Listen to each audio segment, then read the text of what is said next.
Hello and welcome to the Geeky Brummie Podcast. Joining us today, Mr. Lee Price. Hello. Mr. Sam Edwards. Hello. Mr. Keith Bloomfield. Hello. And the return of Mr. Guy Halford. Hello. Welcome back. Thanks. Yes. How have we all been since we last recorded? Have we had Easter? Did everybody eat far too much Easter chocolate? No, I didn't eat enough, to be honest. There's supermarkets full of Easter chocolate still on discount, so it's perfect timing if you Thanks do. for the Once this recording's over, I just go straight back.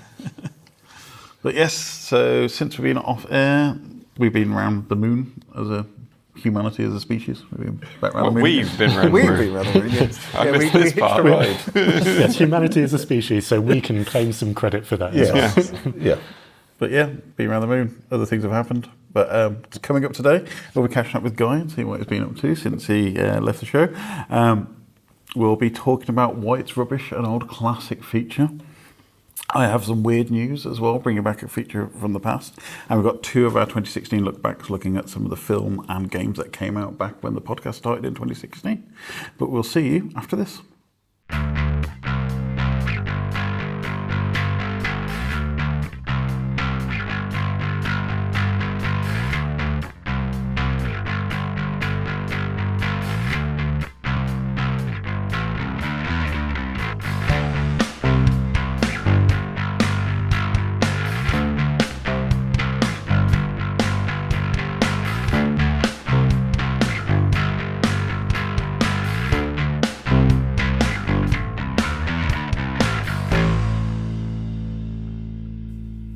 So, Guy, welcome back. It's been a while. Thanks. What's been occurring? What have you been up to since we last saw you? Bugger all. Well, you have been DJing. Yeah, I do a bit of DJing occasionally. Yeah, but yeah, not really. You've had a child? I am now married with a child. Yeah, Yes. that's now my life. Yeah, Yes. a parent. Yeah, very much preoccupied by that. Yes. So, with the DJing, so you've swapped away from vinyl, which used to be known as Vinyl Guy H back in the day. So how do you DJ nowadays? MP3. I'm just one of those crap MP3 DJs that you that just you see at a wedding. No, I don't really do it majorly anymore. Just do it for a bit of fun. But yeah, I stopped collecting vinyl because Christ, it's expensive. Like you've been to HMV recently and see how much it is for a bloody Harry Styles record, like 33 quid. Yeah. Jog on. So I went back to collecting compact discs and reconverted my whole collection to compact discs because Well, they're smaller. yes, they're easy to store, and it's just I think you forget how easy it is though to play those things. I don't know, it's just cheaper at the end of the day. So there's a record collection. I'll give it to the son at some point down the line. So have you come across any disc rot yet nowadays? Because I know CDs are starting to fail on I don't think that's a thing. I think that's just a panicky thing. Like I've got a couple where they look a bit like odd, but they play alright. So plus as well, they're so cheap, you just go and buy it again. Yeah. So no, I don't. I haven't encountered it, but I don't know. Is that a thing? Like I don't know. I think early DVDs and Blu-rays, people are starting to complain about quality and. Really? Oh, there's always people complaining about quality though. But he whinges. That's the sort of thing he would complain about. Like I need the high definition. I mean, like, I have a collection of PS1 games and they're still intact. So DVDs failing is absurd from my perspective. Unless somehow DVDs were just made worse than PS1 discs, which I doubt. Capitalism, so. I don't know, man. They look really cheap these days. I bought one battle after another on DVD, and it's just like really cheap. Like looking like it's just like shoved in a case and looks like the cover's been printed off. Like, It's like going back to the old guy down the pub kind of quality. yeah, exactly. Yeah, I've got some pirate DVDs. Yeah, honestly, like you probably brought the worst person back because my life is not interesting whatsoever. Like I literally do nothing. I sit around, I watch TV, I feed my son, and then I go to work. That is my life. I'm not a glamorous jet setter like Phil Ellis now. I'm just literally like just a regular citizen of society. But yeah, that is what I'm up to these days. So talking of TV, any particular highlights over the last few years? What would you say would be your standout TV series? Christ. Succession? Well, yeah, it was an absolute masterpiece. Like, yeah, I mean, that's one of the best shows of all time. It's sad that it's gone, but it ended at the right time. I don't know, I think we're living in an era where like there's too much TV, like, and a lot of it's like pretty crap these days. Like, it's just like there's just too much to watch, isn't there? Like, it's just not really. You've got to watch this, you've got to watch that, and it's just like, well, is it worth it? Like, I don't know. I just like whatever's on HBO, really. HBO Mondays. That's just the way I roll. But Succession, I think, is probably the best thing of the most recent years. It's just, God, I'm so boring these days. I know I'm just old, of getting old. Like, I mean, you always send me new music, so any new musical artists that you think worth you? Yeah, I mean, I went through a period, I think, like, for me, like, music died when Bowie died. So, like, I stopped listening to new stuff when Bowie died and just completely retreated into older stuff. But I've started listening to a lot more newer stuff as of late and in the past couple of years. And there are some really decent bands out there again now, like some actually bands who are really making their mark. And, like, The Last Dinner Party, they're good, bit of a Roxy Music vibe to them. Wet Leg are brilliant. It took me a while to get into them, but I think when we went to go and see Pulp, that was the kind of conversion moment for me. Wolf Alice, Dry Cleaning, are very, very, very good. There's just some mod bands breaking through now who are actually really decent, and then there's some bands just lagging around like Kasabian who are just need to stop really now. Like. That SNL UK performance was not a glittering highlight of Kasabian's career, to be fair. It wasn't great. Like, they probably should stop now. Like, I get it. Bless them for trying to carry on in the face of, like, a bad situation, but you just end it. The music's not great. It's like... but no, there's a lot of good stuff going around at the moment. Like, Geordie Greep's pretty decent. God, I look at old Tom Alive. Have you heard this band? They're pretty decent. Like, I don't know. You think like NME doesn't exist anymore, so that's where I used to get all my stuff from was NME. Like, all the highlights and things like that. Are you, Keith? Anything that you're liking? Mostly stuff other people don't, I find. I mean, it's always good to be interested in new things because, like you said, otherwise you just become an old. Stuck in the mud, and it's like it's not good. So it's good to have but I work with young people, so they're always introducing me to new things, and I can point them in the direction of other stuff that's maybe a little bit older. They should also be interested in. So you're like, they're like, I really like, I don't know, Wet Leg, and you're like, if you like that, go and listen to King Crimson. Yeah, cool. Like that. Fontaine's DC. There you go. They're a very, very good band. Seen them live a couple of times. It's very, very, very, very good. So you become Six Music Dad then? Probably, yeah. I'd say so. Like, also, I find myself like adjusting to like older, like when you're younger and then like older bands come back and you're just like, I'm not interested. But like I've just gone out and bought one of the newer Pixies albums. So it's like for me now, like listening to like an older band trying to do new stuff is kind of like actually I think that, like I'm like, oh no, they're still pretty decent. Like I don't think. But where before I'd be like, oh God, they're still going, or they're trying to do something. Like I got excited at the concept of a new Rolling Stones album yesterday, and it's kind of like younger me would have been like, they're still making music, but now it's kind of like, Rolling Stones are coming back, sweet. Like, so I feel like, I don't know, I feel like I have changed. I think like Lord, my partner, would agree that like it all goes downhill when you basically own all the Manic Street Preachers albums. Like you're kind of like dad rock at that point, really, aren't you? Like you're like Radio 2, kind of. Yeah. You ain't changing, you're comfortable in this sort of lifestyle now, so that's like the edgiest you're going to get is Manic Street Preachers records. Are you introducing your son slowly to music? I know he's too small at the moment to actually have his own musical taste. Yes, of course I am, 100%. That is on the cards for him. So have you banned Coldplay in the house, for example?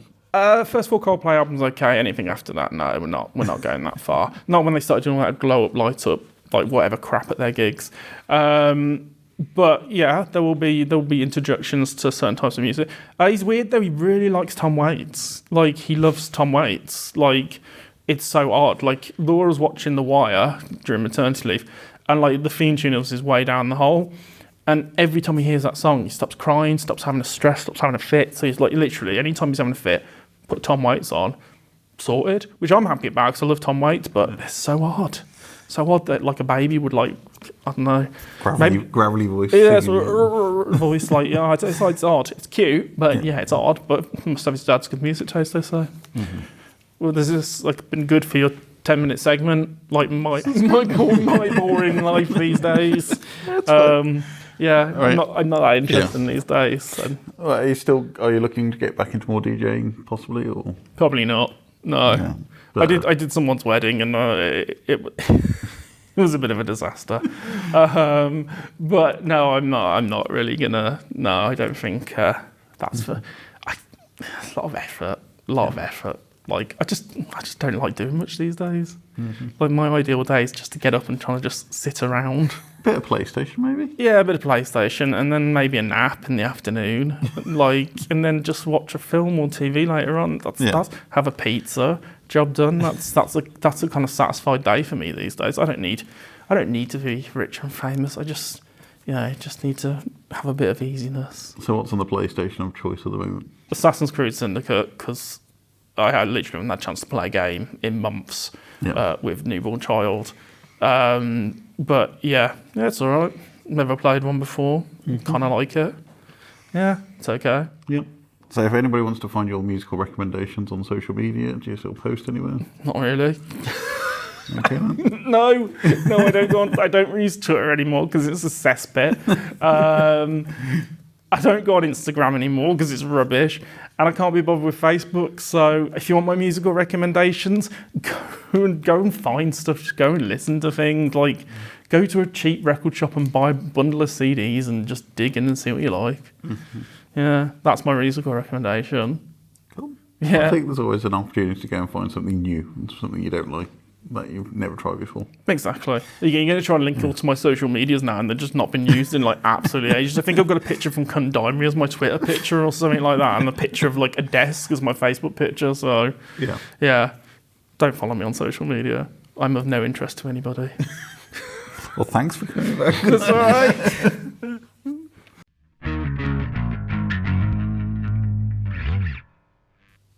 As part of our ongoing series of looking back a decade into what films, TV, video games, comics came out back in the glorious year of 2016 before the world went to its current state, Sam has picked a new batch of movies. I think sci-fi / fantasy is the rough theme on these ones. Yeah. But yep, so you picked 3 films for us to digest and look back and see if they were actually any good or not. I have indeed. So The Homer meme of nerd to come up then when you said sci-fi fantasy. So first up, we've got Arrival. So when spaceships appear all over the Earth, linguist Louise Banks, played by Amy Adams, is enlisted to find a way to communicate with the aliens and find out what they want before anyone resorts to a more violent response. So this was directed by Denis Villeneuve. So he'd had some success previously with Sicario in particular, which came out the year before, but Arrival was what really kind of put him on the map as a sci-fi director and someone who could handle not just kind of generic sci-fi, but very mature, intelligent and original sci-fi, which kind of paved the way for him being given the reins to Dune. Would you say it was his arrival on the scene? Yeah, why not? So obviously the Dune films have been incredibly successful. Third one is due out later this year. Arrival was nominated for 8 Oscars, including Best Film and Best Director, and it won one of them for sound editing. So yeah, what do we think of Arrival? Probably not that good if it won for sound editing. That's it. It was a very interesting concept at the time because I think it was slap bang in the middle of the big Marvel craze, and everybody was used to just having aliens on screen and things like that. Whereas this was very much more reticent in showing the big alien to the end. It gave a lot more suspense. It was just you saw the things appear on the screen, and there was the whole gravity weirdness and the effects there. And it was more of a humanistic story with a sci-fi element rather than standard sci-fi. It did show the aliens relatively early on, but it was very much focused on the characters rather than the action of it or anything. One of the reasons I quite like it is it's a bit like I'd say like The Martian or Hidden Figures, in that it sort of puts the science of it front and centre and makes that the dramatic element. It actually sort of makes linguistics exciting and cinematic, which is quite a difficult thing to do, I think. I'll point out to viewers here that I've been friends with Sam for over 10 years now. Sam basically says I really like it about most films. So just FYI, he likes a lot of films. So you have to trust his judgment sometimes. When he tells you that like Zootopia 2 is really good, you gotta question whether it's Sam or whether it's actually good or not. Sorry, Sam. I feel like this one is more justified than usual, though. Mm-hmm. Keith? Do you want my opinions? Yeah. Okay. At the time, I really liked it. I thought it was good. It's much better than Interstellar. So if you're going to pick one of those, pick Interstellar. But also now, it's like, come on. Ryan Reynolds did it with 3 laptops duct taped together and that's it. So how did it take him so long to work out this alien language? Ryan Reynolds. No, Ryan Gosling. Sorry, Ryan. Don't take me off your Christmas card list, please. It was an honest I was mistake. sitting there for ages thinking, what Ryan Reynolds film are you talking about? And Yeah. I realised you were talking about Project Hail Mary, which is a different Ryan. Oh, man. Sorry, Ryan. It's interesting Ryan. to compare it to Project Hail Mary as kind of as a more modern interpretation of that kind of same first contact alien race thing. So, Yeah, they're definitely of the same DNA, I think. Yeah, I think it's nice to have something that's a little bit more kind of hard sci-fi kind of. So it was very much in the vein of kind of like late 60s, early 70s Close Encounters kind of sci-fi rather than the kind of Star Wars. and aliens trying to invade and everything blowing up and stuff. So it was quite nice that was, the theme of the story and the relationship part of it as well, and the kind of thing that was going on there, which is why I kind of said there's a lot of similarities thematically with Interstellar, but I think Arrival does it much more impactfully.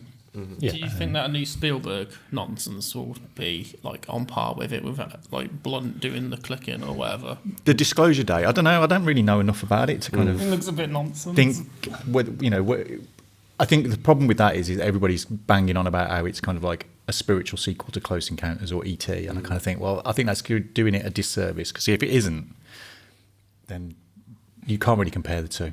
I think people are just saying it because it's Spielberg and sci-fi. Yeah. So you think it'll be more big budget than Arrival, which looks a bit kind of arty-farty? Which, to be fair, I like that guy's films, but it probably looks a bit arty-farty. I think Spielberg's will be more playful.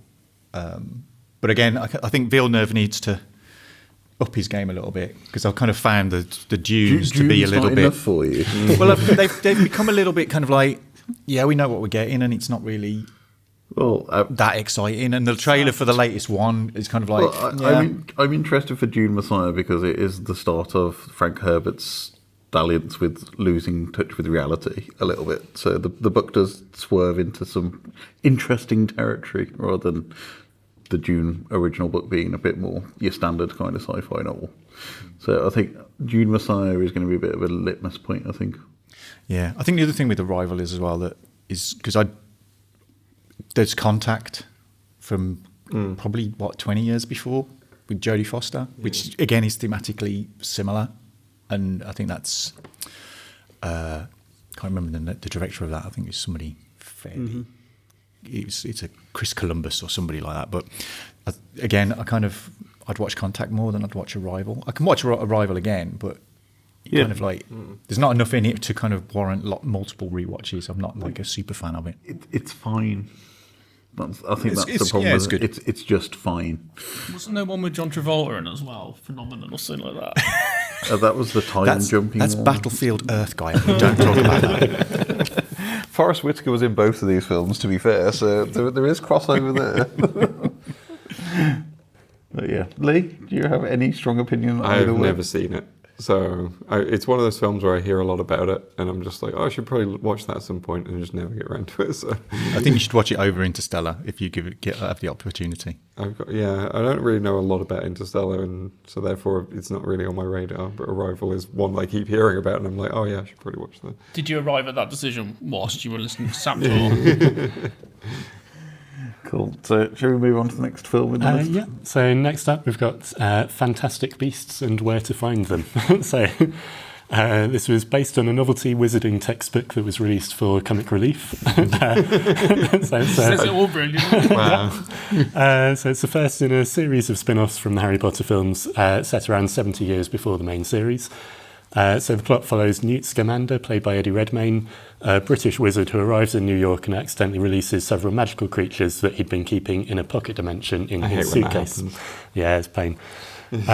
With help from Catherine Waterston's Tina Goldstein, Dan Fogler's Jacob Kowalski, and Alison Sudol's Queenie, he spends the film recapturing his fantastic beasts. And meanwhile, in the background, the dark wizard Grindelwald is on the loose and a destructive magical entity is attacking the city. So this was nominated for 2 Oscars, believe it or not, and won one of them for costume design. Again, what's the point? What's the point of that award? It also spawned 2 sequels, so The Crimes of Grindelwald and The Secrets of Dumbledore. There were plans for a 4th and a 5th film, but they seem to have been shelved for now, with the focus shifting towards the TV show. Well, J.K. Rowling's very busy online these days. Yeah, there is that as well, yes. She's got other things to do, like, ruin trans people's lives. Yeah. And there you have my entire opinion on Fantastic Beasts. No one should give J.K. Rowling money. That is the end of my opinion. It did have the Johnny Depp controversy as well, which... And Ezra Miller is also Ezra Miller too. Yeah.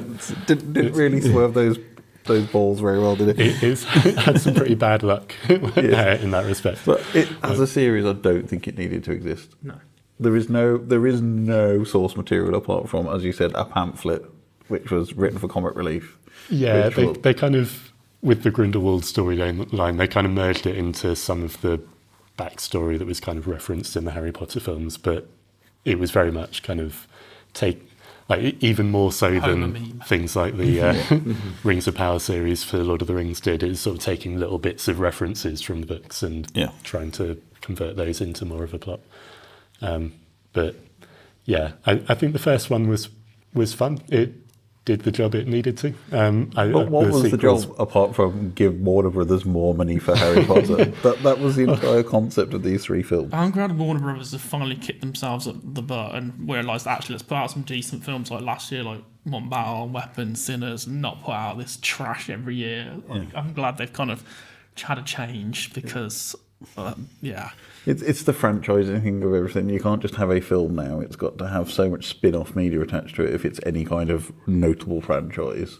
And this was kind of, I feel like, though, this was one of those turning points where everything had to have extra content. Look, do you know what I mean? If they were like, we're just going to make one film based on a pamphlet or whatever. That would be fine. Fine, whatever.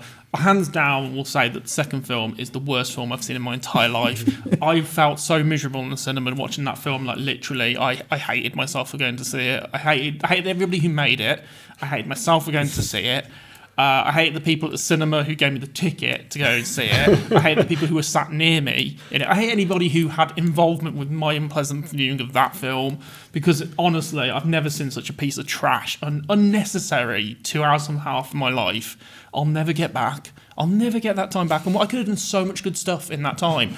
Like, I could have changed someone's life. I could have helped a homeless person on the street get their life back on track. I could have gone and fed soup at a kitchen. No, I went to go and see The Crimes of Grindelwald. I'm ashamed of myself. I'm sorry, public, for the fact I did that.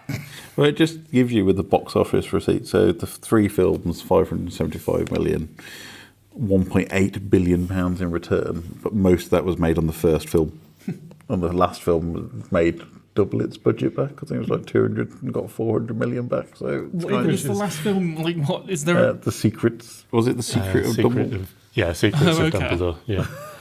I mean, nobody needs to know about Dumbledore's secrets. To be fair, Right. I think I did think the third one was better than the second one, but there was definitely a marked drop in quality. Again. If he says he really likes it, don't always trust it. I'm not saying I really liked it. I'm saying it was better. It was better than the worst film you've ever seen.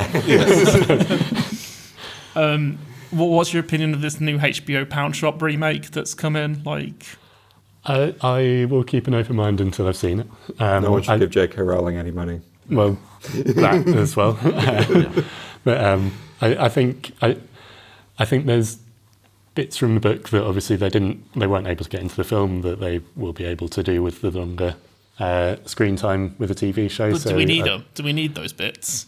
But do we need any films? That's true. It's kind of like, are they going to add to any value of those original films? That I don't watch them now, but they still stand up when you see one on ITV. They still look pretty like decent, you know, as a series of films. Do we need more information about like Ron messing around in a dormitory, you know, and then like his twins just being general like idiots and just annoying the staff? Like, is there any point? I don't care. Like, yeah, I think the films were, as I said, the last time I watched them is a long while ago, but from what I remember, they are solid films. The plot was coherently struck together. They took out the bits that they needed to. It doesn't feel like anything's missing from it.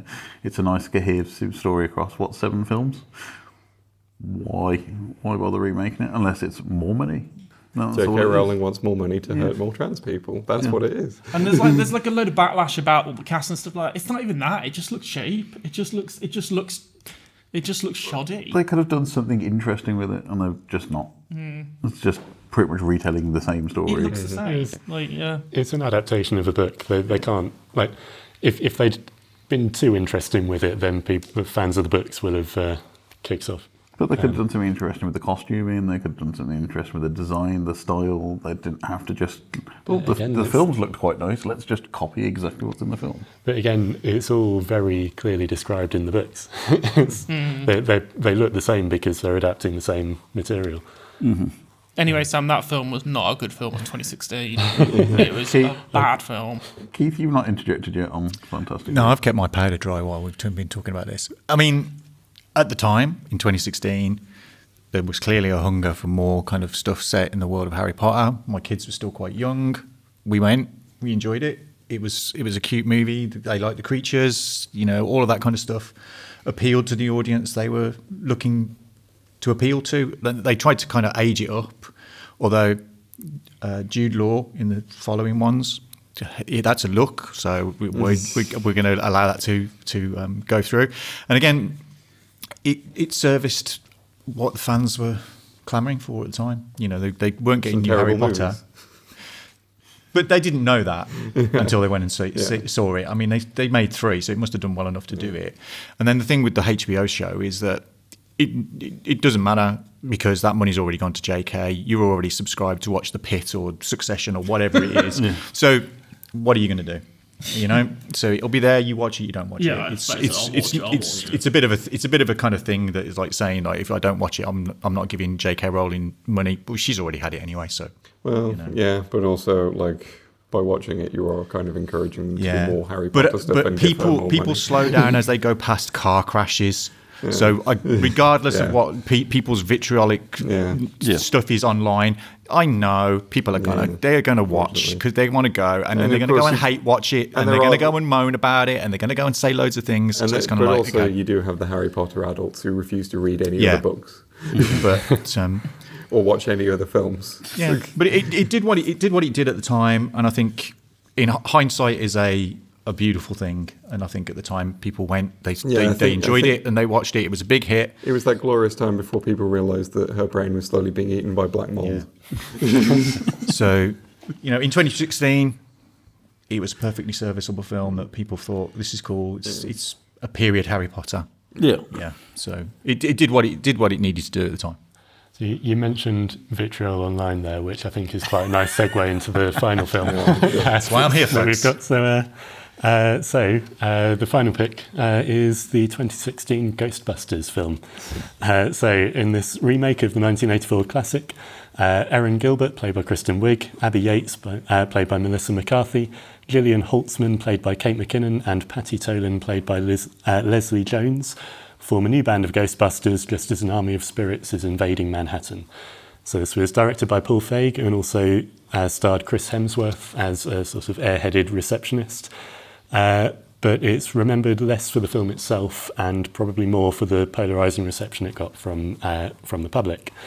So as soon as this was announced, so I had written notes written fans in my notes, and I think the public is probably a more appropriate word. So as soon as it was announced, there was an online campaign to review bomb it into oblivion. It was probably down to more of a mixture of people who were like part of the devoted fan base of the original films, just appalled at the idea of remaking what is a true comedy classic. But but there seems to have also been a very misogynistic reaction to the all-female cast. It wasn't obviously everyone was saying it was because of the remake of the classic, but the other half of the internet, though, all assumed that any criticism of the film was because of the sexism, and basically attacked anyone criticising it, which all seemed to happen before the film had even come out. Everyone had formed an opinion that it was either the worst thing ever to hit the cinema or some sort of saviour of women's rights in film. So by the time it came out, it was already the centre of a culture war. But given that 2016 was also the year of Brexit and the year that Donald Trump was first elected, arguably no other film encapsulates the year that it was released better than Ghostbusters. So yeah, what do we think of Ghostbusters? I really like it. I'm a huge Ghostbusters fan, and I genuinely love that film. I actually watch it still to this day when I'm rewatching the Ghostbusters films. They got it right, in my opinion. Like, they didn't have to do a new Ghostbusters film. They've tackled the right things. It's got the right themes of Ghostbusters, has the right sense of humour. They put Saturday Night Live people in it, which is what the original has. It's like spun off from Saturday Night Live people being in it. I think they got it right, and I think the fact it was it's women. So what? It's funny women. They're good actors. The film was funny. The film was enjoyable. That was kind of the thing that baffled me about like the response to it, because like all of the actors in it were known as being very funny actors. You know, well, it's coming off the back of Bridesmaids, which was also Paul Feig, and 90% of the cast were in Bridesmaid as well. And that's what sort of confused me about it, because I was just like, but I know that these four and are all funny, and then you've got like Chris Hemsworth doing a great job as just the airhead. He was great in it.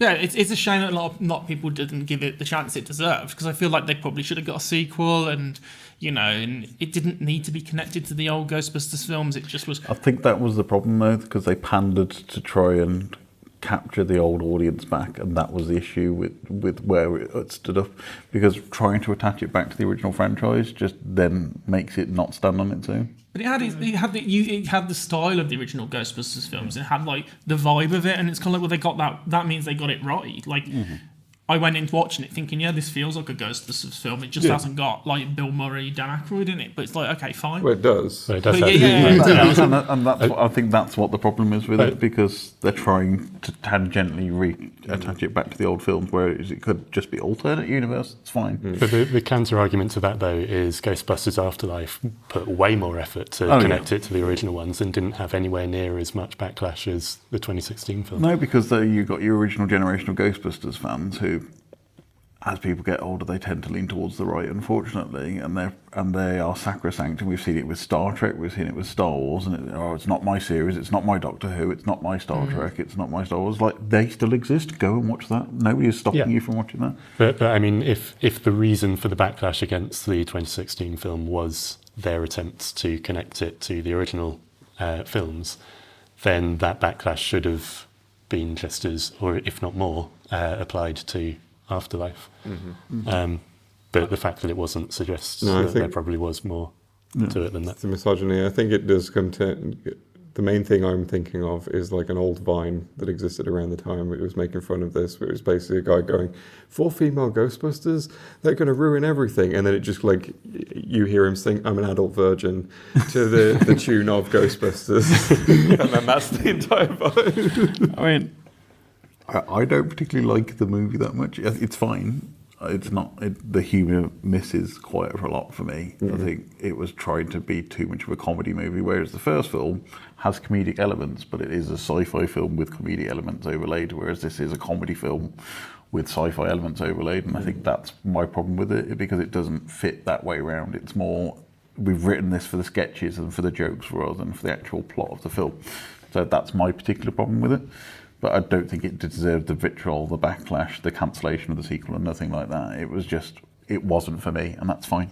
I'm going to be controversial. I really like Afterlife. I think it's great. Yeah, Afterlife's good. Oh yeah. I think this is better. Frozen Empire was a real disappointment for me because it felt like they just tried to shoehorn all the old stuff into it, and none of this stuff was working. Some of the new characters didn't work for me and stuff like that. Yeah. And I think like this Ghostbusters, the 2016 one, it did work. It's just a modernised version of it. It's like maybe they could just connected it by maybe one of them just being like Dan Aykroyd's niece or something like that. He's passed the business down to them. Maybe they could have done it like that. Maybe people would have liked it more. But look, it's just it was a fun comedy. It lasted 2 hours and it was enjoyable. And it's a shame they didn't do more. Yeah, I think Paul Feig was quite aggressive in interviews in the run up to it, and that probably didn't help the situation either. Which, if I remember at the time, he was very much like, "This isn't a film for you guys. If you don't want to watch it, if you're a Ghostbusters fan and you're expecting the original Ghostbusters film, don't bother coming." Yeah.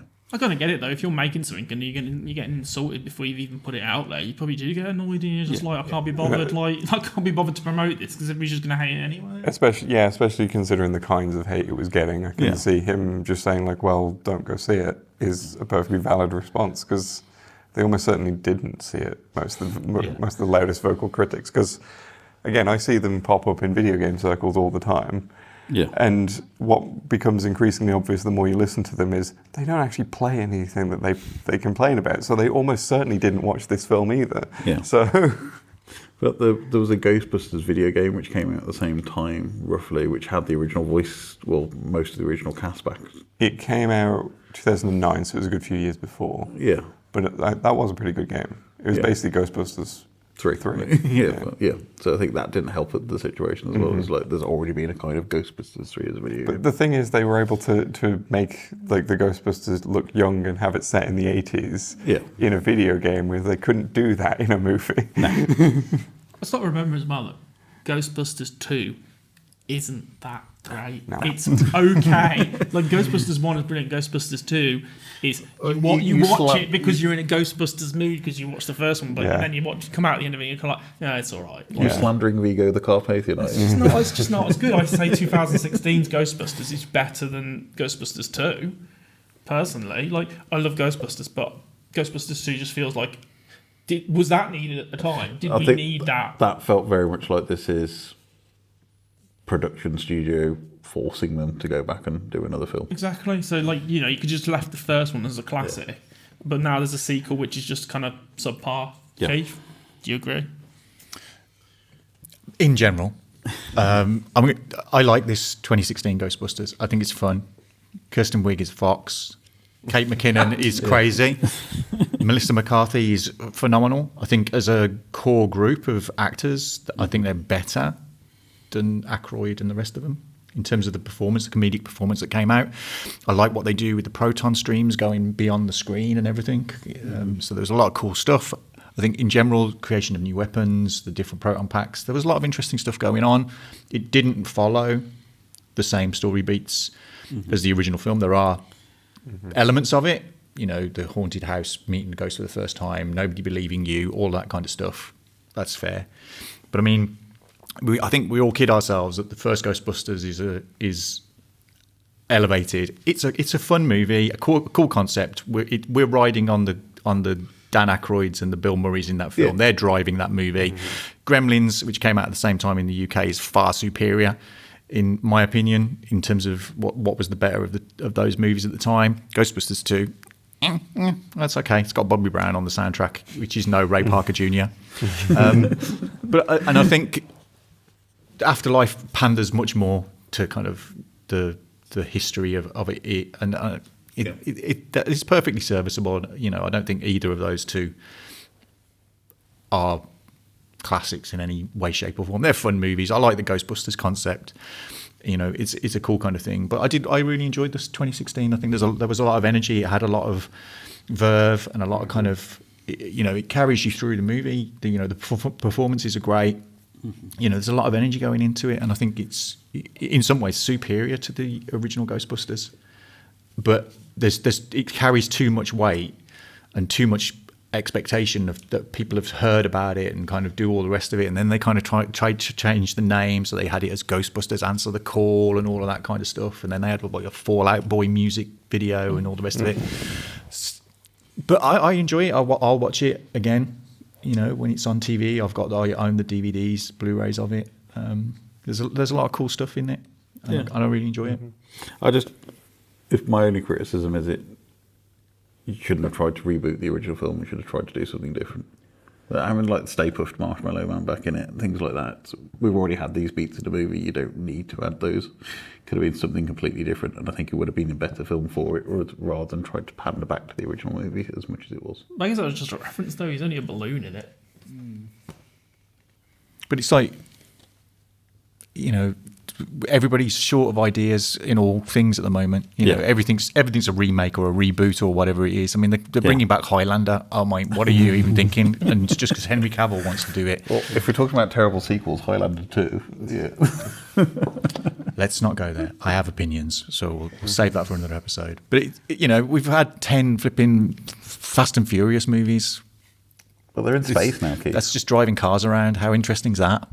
The next one is going to be Fast and Furious / Artemis 2, and then just going to go around the moon. Yeah, we have more Sharknado movies than we've had Ghostbusters films. So come on, you know, come up with something original, please. Yeah.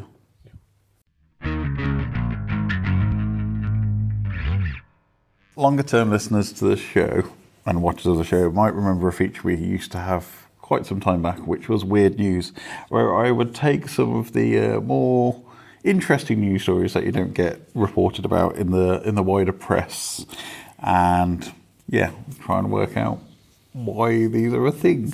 So picked a bunch of articles from the last year or so. Can I say what my favourite was from the old stuff? Yeah, my all-time favourite was the one where you told us about the man that got buried, sadly passed away under a mountain of archived porn. Yes, there was that one. That was amazing. Yeah. Like, that was unbelievable. Yeah.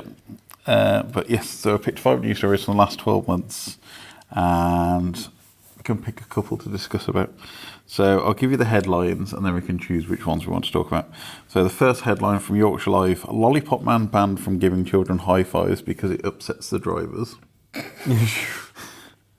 We have from needtoknow.co.uk: Britain's most tattooed man claims he is now unable to verify himself to watch adult material as the new age check system mistakes his ink for a mask. Kid Cudi said P. Diddy broke into his home and unwrapped his family's Christmas presents. Okay. And man in China fired for taking frequent long toilet breaks, with one lasting 4 hours. And the last one I have is AWS server crash causes $2,000 smart beds to overheat and get stuck upright. So is any particular ones that we want to pick from that list? P. Diddy's Christmas present raid, I think, has got to be in there. Yes. I quite like the idea of the tattooed man not being able to access adult material. That's pretty good. Cool. And one more, Sam? Smart beds. I'm just intrigued by the concept of smart beds to begin with. Okay, so which one do we want to... Shall we start off with the Kid Cudi one first? No, I'd save that one till last. Okay. Yeah, do the smart beds first. Smart beds first. So here we go. I thought we'd all go for the Chinaman on the toilet. Guys here. I mean, we know that. We all work with someone who spends like far too long on the toilet. 4 hours though. Right, so AWS crash causes $2,000 smart beds to overheat and get stuck upright. This by Callum Patterson, writing in Dexerto.com. So published back in... Nice reliable source. Yes, published back in October 21st. A major Amazon Web Service outage on the October the 20th has an unexpected side effect of causing chaos in bedrooms across the US, as owners of 8 Sleep's $2,000 pod mattresses found their smart beds had no offline mode and were stuck at high temperatures and in odd positions in the night. The outage began about 3 a.m. Eastern Time, when AWS reported increased error rates and latencies in the US East 1 server. By mid-morning, Down Detector had logged more than 8 million reports of disruptions. 8 Sleep's beds rely on cloud connectivity to control temperature and track biometric data. When the Amazon Web Services went down, users lost access to the app that manages its water-cooled coils, leaving them stuck with whenever a setting was last active. Some beds overheated, so they stopped cooling altogether, and several users said their devices had become completely unresponsive. One viral post from tech enthusiast Alex Brown summed up the absurdity as his pod locked himself at 9 degrees above room temperature, Back-end outage means I'm sleeping in a sauna, he wrote. 8 Sleep confirmed there's no offline mode yet, but they're working on it. Another user complained their bed was stuck in an inclined position. Some people described the beds being bricked and demanded a failback option that works without an internet connection. The company has previously faced criticism over security flaws, including a 2024 report that found that exposed keys because of allowed remote access to people's beds. AWS said normal operations restored 3 hours later with most affected services back online. CEO of 8 Sleep, Matteo Franchetti, said we'll work the whole night plus 24/7 to build an outage mode into the beds so the problem will be fixed extremely quickly. I've got a couple of observations already with this. Firstly, this sounds like the plot for the upcoming second season of The Chair Company by Tim Robinson, if I'm honest. Like that. If he hasn't read that article, someone needs to send it to him because it's very much in line with season 1. Secondly, why do you need an app it's a bed? Just go and lie on it. Why do you need an app-controlled bed? What's the point? Just a bed. Just lie down. But it's not just a bed. These 8 Sleep mattresses are water-cooled mattresses. So it's a bit like a water-cooled PC where you have a pump and it circulates water to keep you cool in bed. Just get a fan. Just get a fan or open a window. Or a lighter mattress. Lighter bedsheet. Yeah, exactly. And if it's just too hot, turn it off. Yep. It's like if it's got no power. That's the problem is you can't. You could unplug it. But You've got to be able to unplug it. Otherwise, how does it work? I would say the problem here is that you don't need internet connectivity to do all that. You really don't. You could just have a control panel on the bed that controls the heating and the incline. It works for hospital beds. They can do the incline without an internet connection. But then it's not a smart bed. Is this just predominantly in America? This was predominantly in America. That explains a lot because it is a country full of idiots. So, Were the beds predominantly found in brothels? Because that's the only time I could think of something use for this. I think the phrase tech enthusiast sums up their target always. Okay, yeah. It's people who need an app for everything in their life. Okay. I'm slightly disappointed after hearing the headline that it was sort of them being stuck in whatever position they were in previously, as opposed to just in the middle of the night, the bed just slowly tipping them up.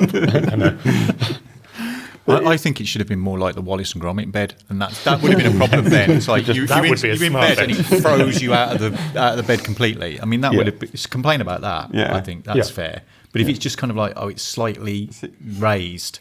But the thing that gets me about this is it's not even the bed, it's just the mattress is $2,000 as well. That's a waste of money. But this has reminded me of I think it was a prototype CGI thing for a bed for people in areas where they have earthquakes. Mm-hmm. And it's sort of a bed that's sort of sitting on top of a little shelter effectively. And if it detects an earthquake, it basically opens up and you drop into into this giant metal coffin essentially that's got emergency supplies inside it, and all anyone's sort of reaction to it is just this will kill someone if it ever becomes real. See, that sounds like the kind of thing that if you know somebody who's got one, you're going to take a load of friends round and get them to jump up and down in the room and just watch a really big truck past there. Plus as well, if you use your phone in the middle of the night, when you look I can't sleep, but then you pick your phone up and you're all you're bleary-eyed, and you end up clicking the wrong things and ordering something on eBay that you didn't want. So you're going to end up clicking the wrong options anyway if you're using an app on a bed in the middle of the night. So silliness. My favourite thing is the solution to this is not fixing the root cause. I will put an offline mode in there. No, don't buy the mattress in the first place. Water-cooled. Who needs a water-cooled mattress? The entire point of a mattress is somewhere you sleep. Sweaty people. How sweaty do you need to be to have water cooling in your bed? But it wasn't the fact that it was water cooled, it was getting too hot as well. This is the kind of thing, I don't understand people who have heated seats in cars. It's what are you thinking? Yeah. You do not need a hot bum in a car. It's what are you doing? Just get leather seats. They'll warm you up instantly. Yeah. We're furry pants. Furry pants. I would say furry pants. Okay, that's up to you. I mean, well, when the needs must. Why? There's a lot of questions with that. But did they get any kind of compensation for it? I'm assuming not. There is no follow-up to this article, unfortunately, that I could find. Right. Yeah, I'm assuming they might have an offline mode by now, possibly. Okay. So you can sleep in comfort knowing that your bed is not going to be affected by a server outage. Well, I can do that anyway. Most people can. Wow. Right, so do we want to do the most tattooed man in Britain? Tattooed man. Yeah. Yeah. So this is by Amy Walters, August 21, 2025. Britain's most tattooed man has claimed he's unable to pass the newly rolled out age checks for adult sites as his facial ink is mistaken for a mask. This is his official name. He has changed it by default. King of England, King Body Art, the Extreme Inkite. This is his full name. Right. Has written to his local MP to air his grievances. Fantastic. The 45-year-old man from Birmingham. Did he Okay. use ink to write to him? I assume so. Who was his local MP? Do we know that? Well, he's from Birmingham, so that's a short list. Yeah. Because if it's my MP, then he'll send back a generic response about the Online Safety Act that doesn't answer any of his concerns. He's from Birmingham. He's from Birmingham. He's 45-year-old Right. man. He has spent over 1,600 hours under the needle, but his luck is now causing an issue with accessing sexy content. Well, that wasn't worth it then, was it? I Uh, hope he doesn't watch the show. Since Friday the 25th of July, adult sites in the UK must conduct strict age checks to ensure the user is over the age of 18. It's the worst day of Sam's life. Catching strays now.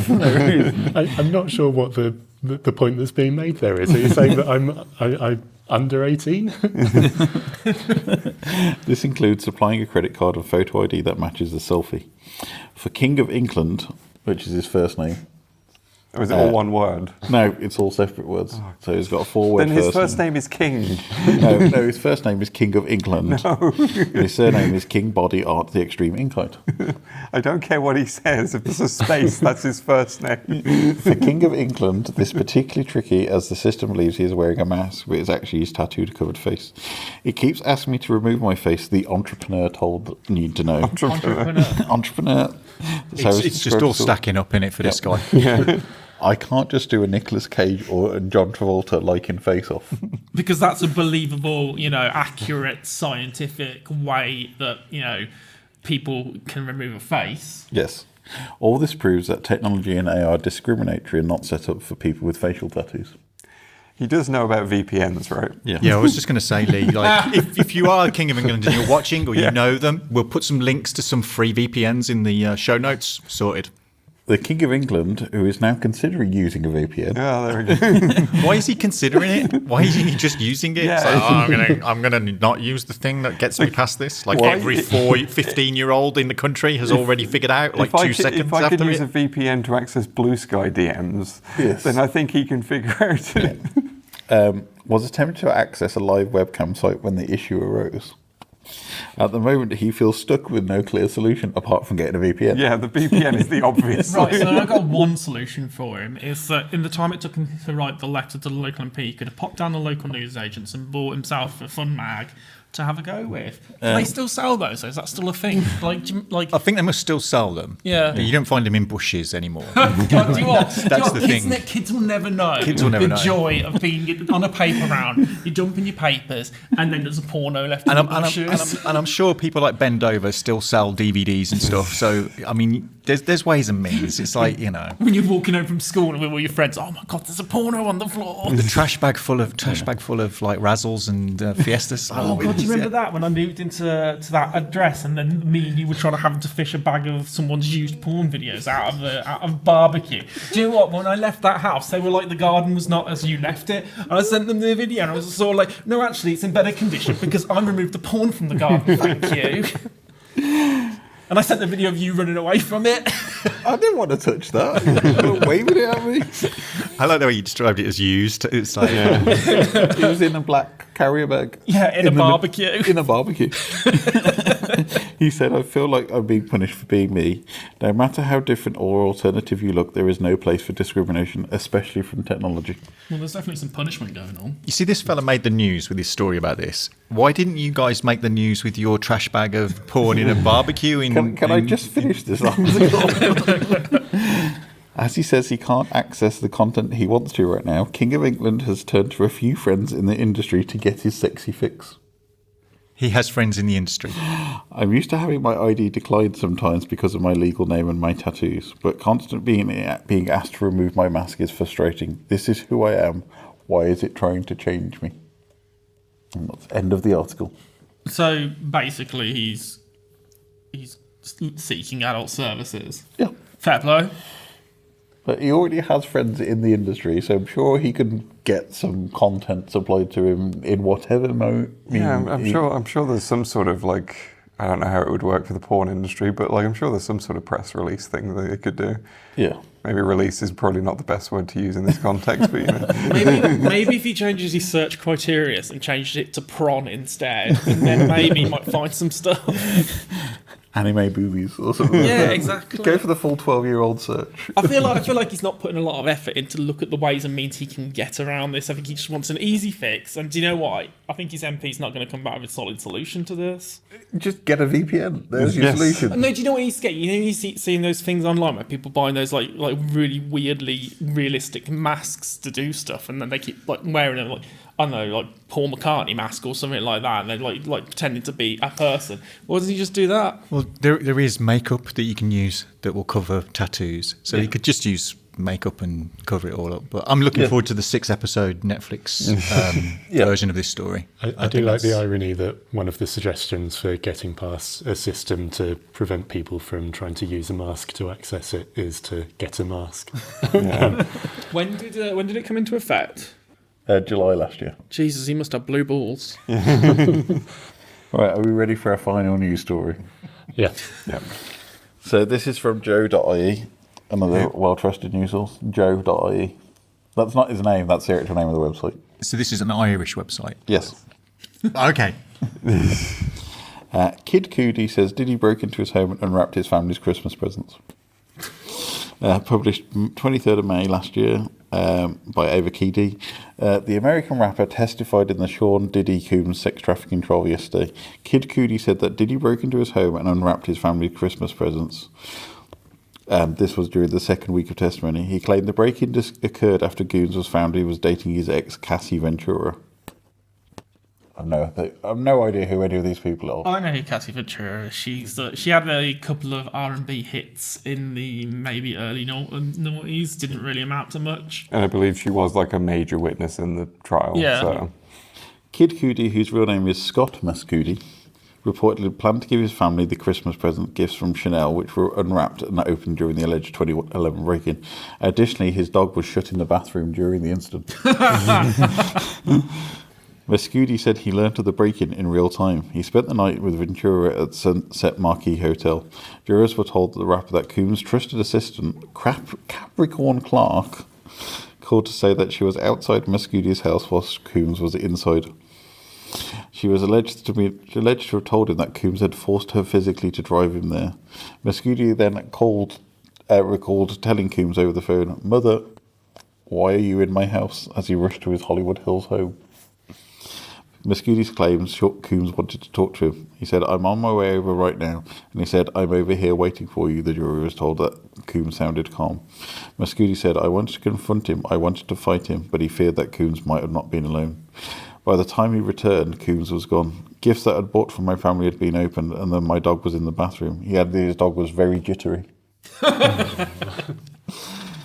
The judge had barred prosecutors from asking Cudi about the long-term changes in his dog's behaviour, including that it persisted in urinating on the floor. There were some dog lovers potentially on the jury, complained defence lawyer Brian Steele when he complained to the judge. US District Judge Aaron Sobramin agreed, "It is a serious issue. I will stop any answers that are about the long-term consequences to the dog." End of story. I think we all agree that's the worst thing that P. Diddy did. Yeah, definitely. So he just went and unwrapped his Christmas presents. So he broke into his house, unwrapped his Christmas presents, and locked his dog in the bathroom. So did this happen on Christmas Eve? I'm assuming it must have been around Christmas Eve, yeah. So he's the Grinch. We've established that.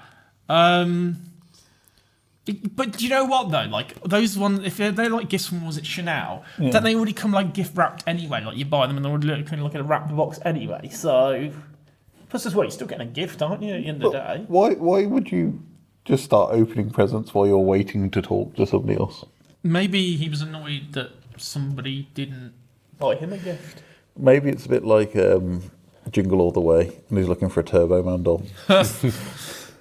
Yeah, it's a bit odd that he opened all his gifts, really. All of them, every gift. It just says opened his gifts. It Did he doesn't tidy away the specify. wrapping paper afterwards? Did he, like, you know when you have to put it in a black bag? Get the bin bag. Yeah, With the bin bag.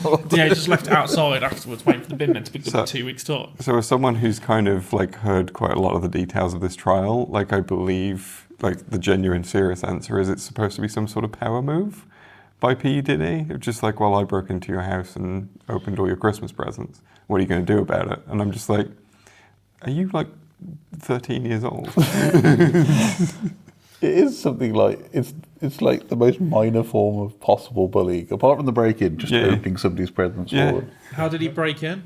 It doesn't say, it doesn't specify, unfortunately. Did he come down the chimney? Yeah, Benny broke in.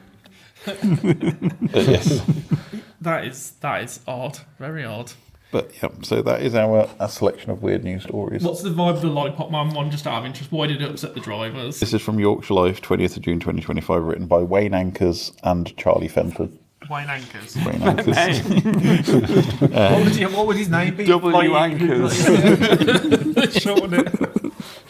I didn't choose, it's his given name, unfortunately.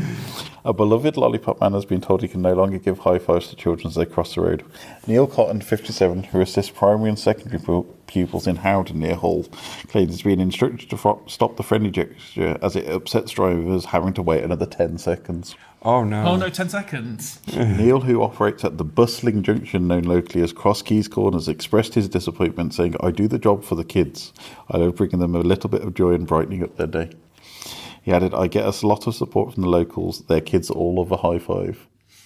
I've got a lot of time for Lollipop people. Like, you know, that's it's not a, you know, I wouldn't do a job myself, although I might need to one day. But do you know what I reckon it's really satisfying? Like, people love the Lollipop person. Do you know what I mean? They're like a staple. And Like, the whole point of it is to keep kids safe. Yes. Yeah, Anyone exactly. who dislikes that is a bit weird. Neil honestly. emphasises the importance of the role, stating it is important that a Lollipop person is here as the road can be chaotic with vehicles. It is necessary for their safety. The decision has sparked outrage among school parents, many of whom took to social media to voice their support for Neil, labelling the decision as over the top and absurd. One parent commented, "I think it's wrong. Why shouldn't he? What's wrong with it? It puts a smile on the kids' faces. My son does it all the time, but now he gets upset because he's not allowed to do it." What kind of petty person would make a complaint and say, I Somebody had to drives a wait German an extra saloon. few Have you seconds met because most he was car drivers? high-fiving all these kids? someone in a Range Rover. Yeah. It'll be a BMW or an Audi or a, Like I said, a a Range German Rover. Basically, most car drivers now. It's a school traffic crossing. I mean, I can't wait to become a Lollipop Man because if they think this is a problem, they ain't got nothing compared to when I'm taking charge of the road. What 5 gets me, minutes though, after is- the kids have landed on the other side of the road, you just sat there with maintaining eye contact. I'm just going to be like, come on then. But the child is still walking across the road and he has to walk past the Lollipop Man. Yeah. So how does a high five slow the kids down that much? If anything, I'd say the problem's with the kids because they're walking too slowly. Get What them over. I would do is I'd make all the kids wait on one side and go, how long is it going to take us to get across, kids? 10 minutes? All right, gather together in a crowd of about 200 and then we'll all go at one time and then we'll see what the car drivers do then. And I guarantee you they would just drive through. Love annoying a driver that's anxious to go. The other day I was walking across the road and this guy was clearly anxious to get out of the car park. So I just strolled across the road really slowly, looking at my phone, making him wait. Like, you know, just why not? Like, you know, where are you in a rush to get to? You know, because you're going to get there before, wherever you're going before I get there. So you can wait on my time. Yeah, don't be harsh to Lollipop people, man. They're cool. What you want to do is stop in the middle as well and go, all right, how you doing?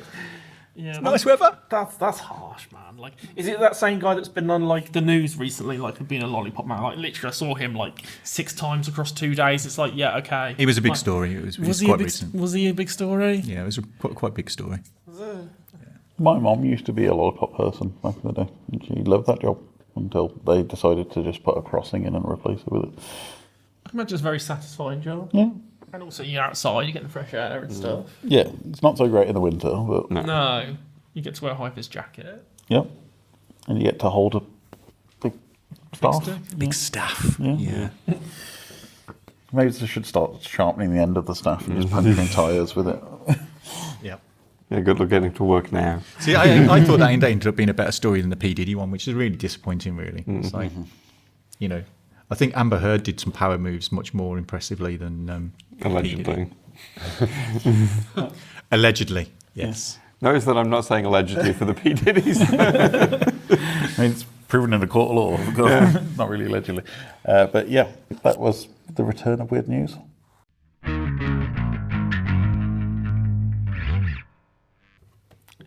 So, in our continuing series of looking back a decade into stuff that still probably is around by now, with Leigh, you picked 3 games which I believe are still continuing to this day. Yeah, so that is kind of the theme with this, is like all 3 of these are kind of still getting updates and still kind of being very active.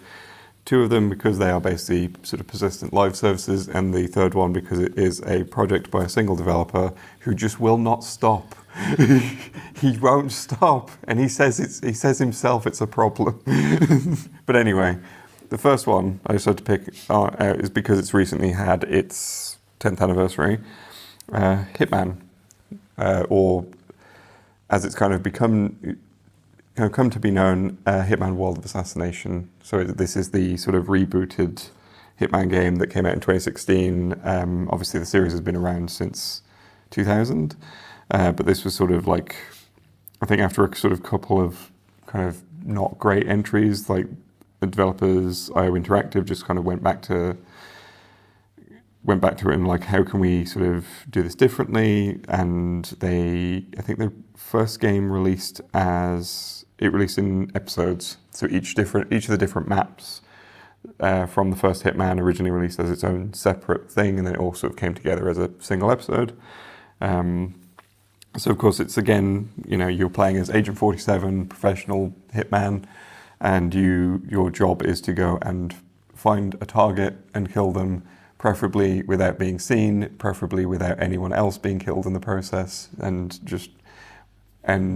without anything being detected and getting out. And yeah, and the amount of like ridiculous things you can do to achieve that is fantastic. I've played the first one.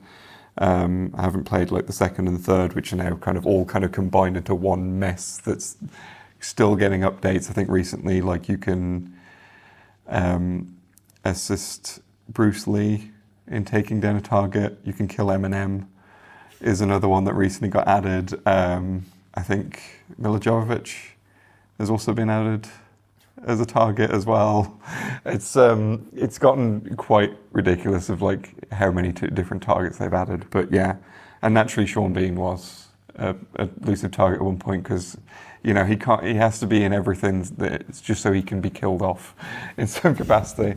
But yeah, like I played the first one of these and it was really good. Just again, the sort of, you've just got like a big open map full of people and your target's somewhere in that map, and you just have to figure out, how do I get close to them, how do I kill them, and how do I leave without being seen? Because if you get seen, it just turns into chaos and you probably just get shot at 1,000,000 times and die instantly. But yeah, it's honestly just been like a huge hit, and it's kind of, although like originally it was published by Square Enix, it seems that they, in their infinite wisdom, decided it wasn't much of a hit. So they just sold the rights back to IO Interactive, who've gone off and done it themselves, and have made it such a success that they've now got the James Bond license.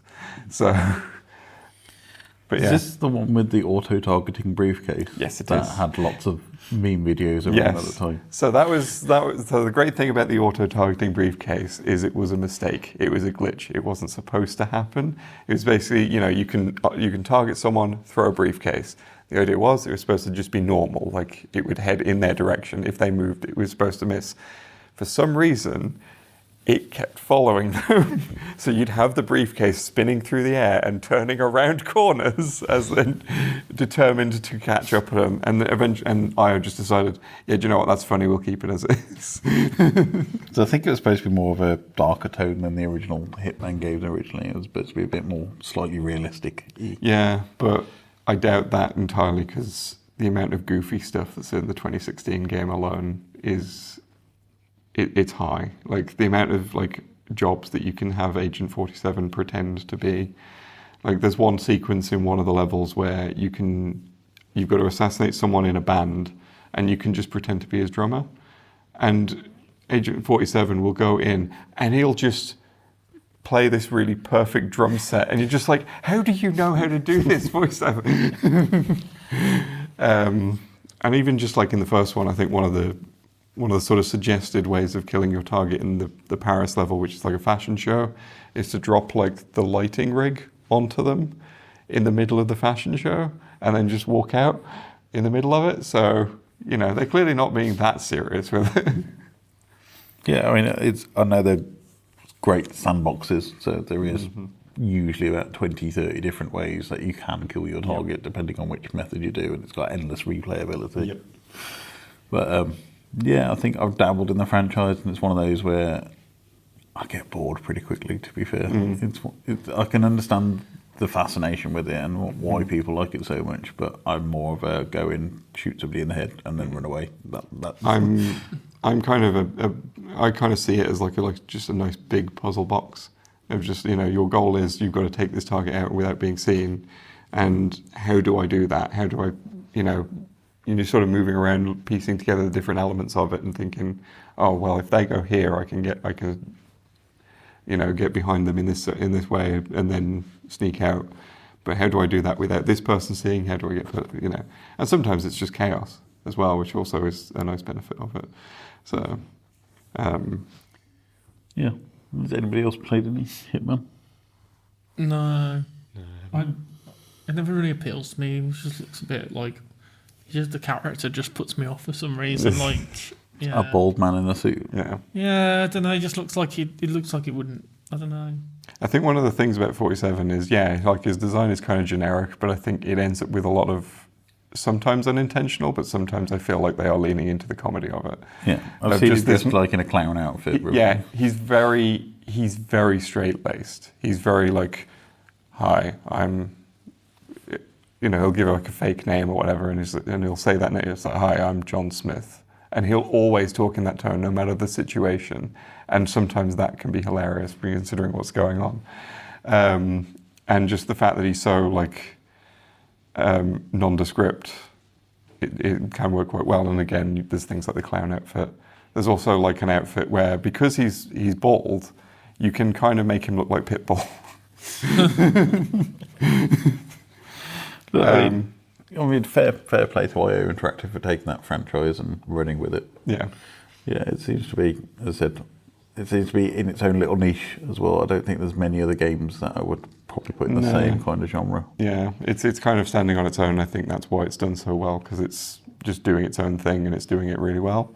And again, it's done it so well that to get the Bond license. Bond license has come in, and that's coming in later this year. Is that young Bond game? I'm not sure what I think about that. I feel like it could be a bit rubbish. I think basically, from the looks of things, it's going to be, what if Hitman had car chases?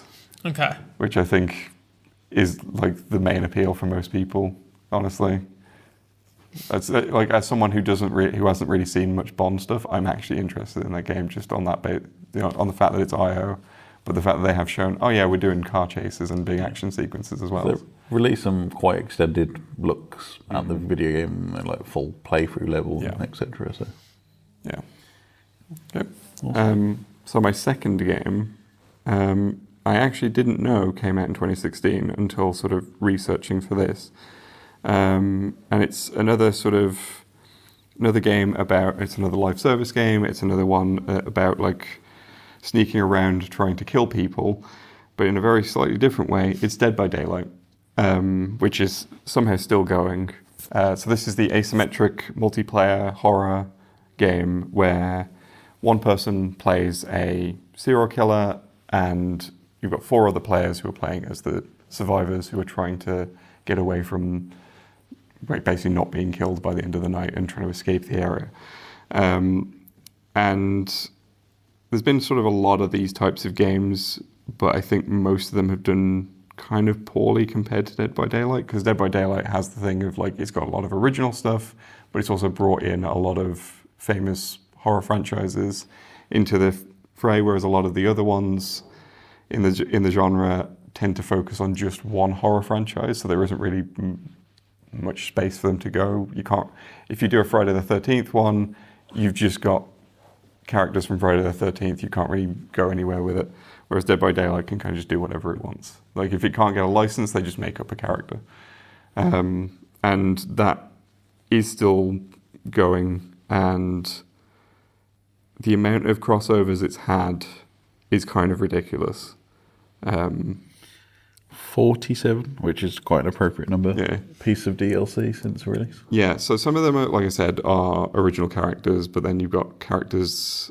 So I'm just looking through the survivors list because I know that there's some franchises they only really added a survivor and not really a killer. So there's Halloween, Left 4 Dead. What else we got? Evil Dead, Stranger Things, Silent Hill, Resident Evil, Alan Wake, I know are in there. So just there's so much stuff that's been added, and they've even added like Dungeons and Dragons as well, because they added like survivors were like some bard characters, and then they added Vecna, who's like a very famous lich within D&D lore, which obviously showed up in Stranger Things as well, but it was like a version of it designed more closely to the D&D version. Can I say my favourite piece of DLC, which is Nicolas Cage? And Nick Cage, yeah, I See love adverts for that. Just Nicolas Cage, not attached to any franchise or anything else. It's just Nicolas Cage. Just Nicolas Cage. We just added him into the game that you can play as Nicolas Cage. Yeah, the lore is the actor Nicolas Cage has been transported to this dimension by this entity, and now has to survive the night with all these other people, and it's just ridiculous. Like when they announced it and he came out on stage at whatever showcase it was, I thought like, which Nicolas Cage franchise is this? And then was like, oh no, it's just him. Okay. Do you think you could survive the night, Nicolas Cage? Do you think you could actually like spend the night in his company without not getting a little bit annoyed with him? Like I feel like you grate on me after about half an hour. Like it'd be funny to begin with, and then like, all right, mate, yeah, we get it. Like the karate kicks. And They made a movie on this specific concept. that is true. Like I feel like he'd just great, and also I feel like he wouldn't be good with ideas. Like I feel like he'd suggest stuff which would like that's not going to work. And like why have you suggested that? But also I think like he's one of two of the survivors that talk a lot. Yeah. Like most of them are quite quiet because they're trying to stay away from the killer. But him and Alan Wake never shut up. Which is kind of the opposite of what you want to be doing when you're trying to stealthily go around. But it's like Nick Cage just feels the need to just express every emotion he has, and Alan Wake has to narrate everything he's doing. Yeah. I mean, it is a bit fair play. They've managed to pretty much nail every single horror franchise that's been released. I'm waiting for the Weapons DLC to come out at some point. They'll probably be the next one on the line. But yeah, they have pretty much covered every single element of the horror franchise spectrum. Yep. Who did they get from Scream? From Scream, they got Ghostface. Not Sydney. No, just It was Ghostface. it was just Ghostface for Scream, I believe. Yeah. Although the funny thing with that is they licensed the mask But not the from the actual toy Scream. company that make the mask. Yeah.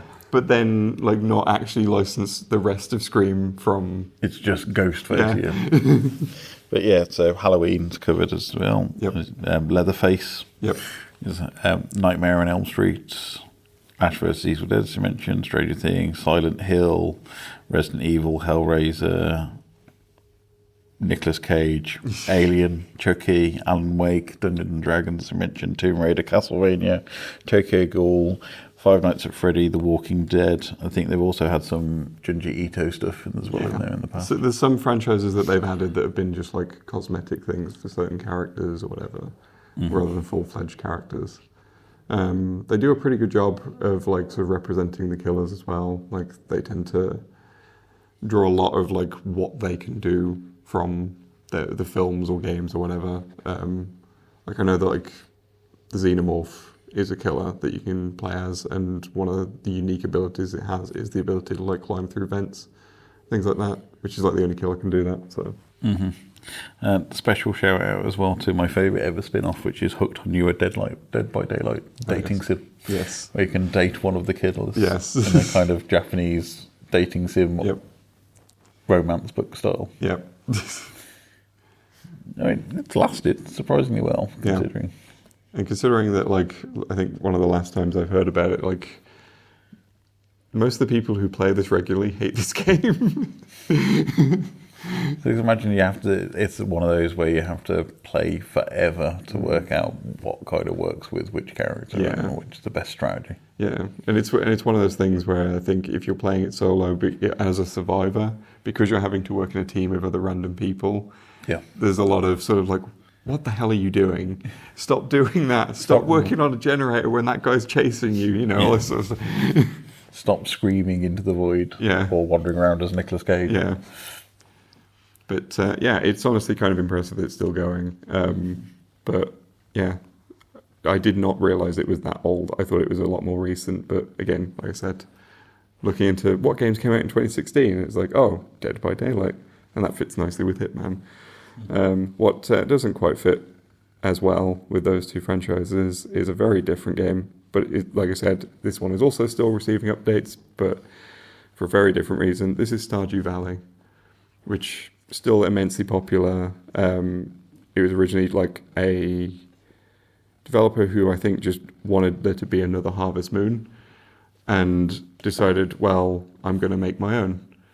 And so he made Stardew Valley and has not stopped making Stardew Valley ever since.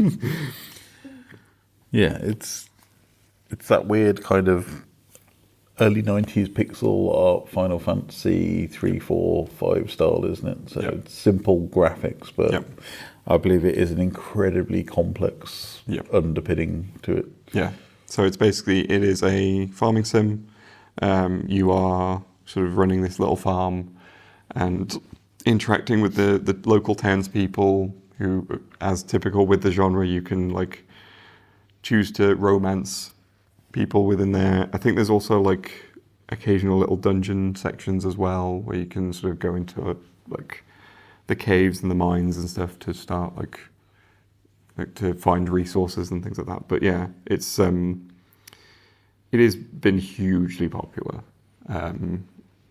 And I think it's sort of like kind of kicked off a lot of what we see now in like the cozy games sort of space where like there's like a million different farm sims now, and I think it's off the back of this being so successful that everyone else is like, well, I can make a successful farm game too.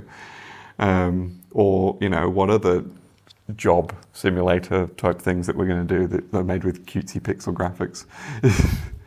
But like I said, it's the developer who goes by the name of Concerned Ape.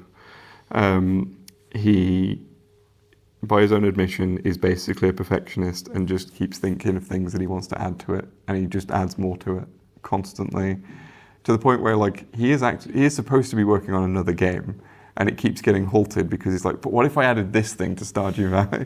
Or what if I added it's like, what about Haunted Chocolatier? Could you continue with that game? That wasn't that like announced ages ago. I swear I saw a trailer for it at some point. But that's why it's taken so long, because it's one guy and he keeps going back to Stardew Valley. I did try playing it for about 3 days. I couldn't really get into it. I think I spent most of the time trying to marry Hayley, the blonde one. Like I couldn't get into it. Like I tried it again, but I've not got the time for something like that. Like I feel like if you're going to play that game, that's the only game you're going to play. Like, that's a full-time commitment. I think it is like the kind of thing where it becomes an obsession for some people who are super into it. So, But yeah, 50 million copies as of February this year, which is not bad for a game made by one guy. Yeah. So if he had a couple of quid per copy, he's going to be a very happy man. Yeah. But yeah, it's not one for me. It's not my genre. As I said, I don't have enough time to dedicate to something like that. But I'm glad something like that has managed to persist and still getting updates. Reminds me a little bit of No Man's Sky, which is probably the other game from around. I think that was 2016. I think it might be, yeah. But again, that keeps getting Labour of Love updates because that's just the apology tour that they've been doing for a decade. Like, sorry, the game was broken on release. Yeah. But yeah, those are sort of 3 more games that I think are worth highlighting from 2016. Thank you.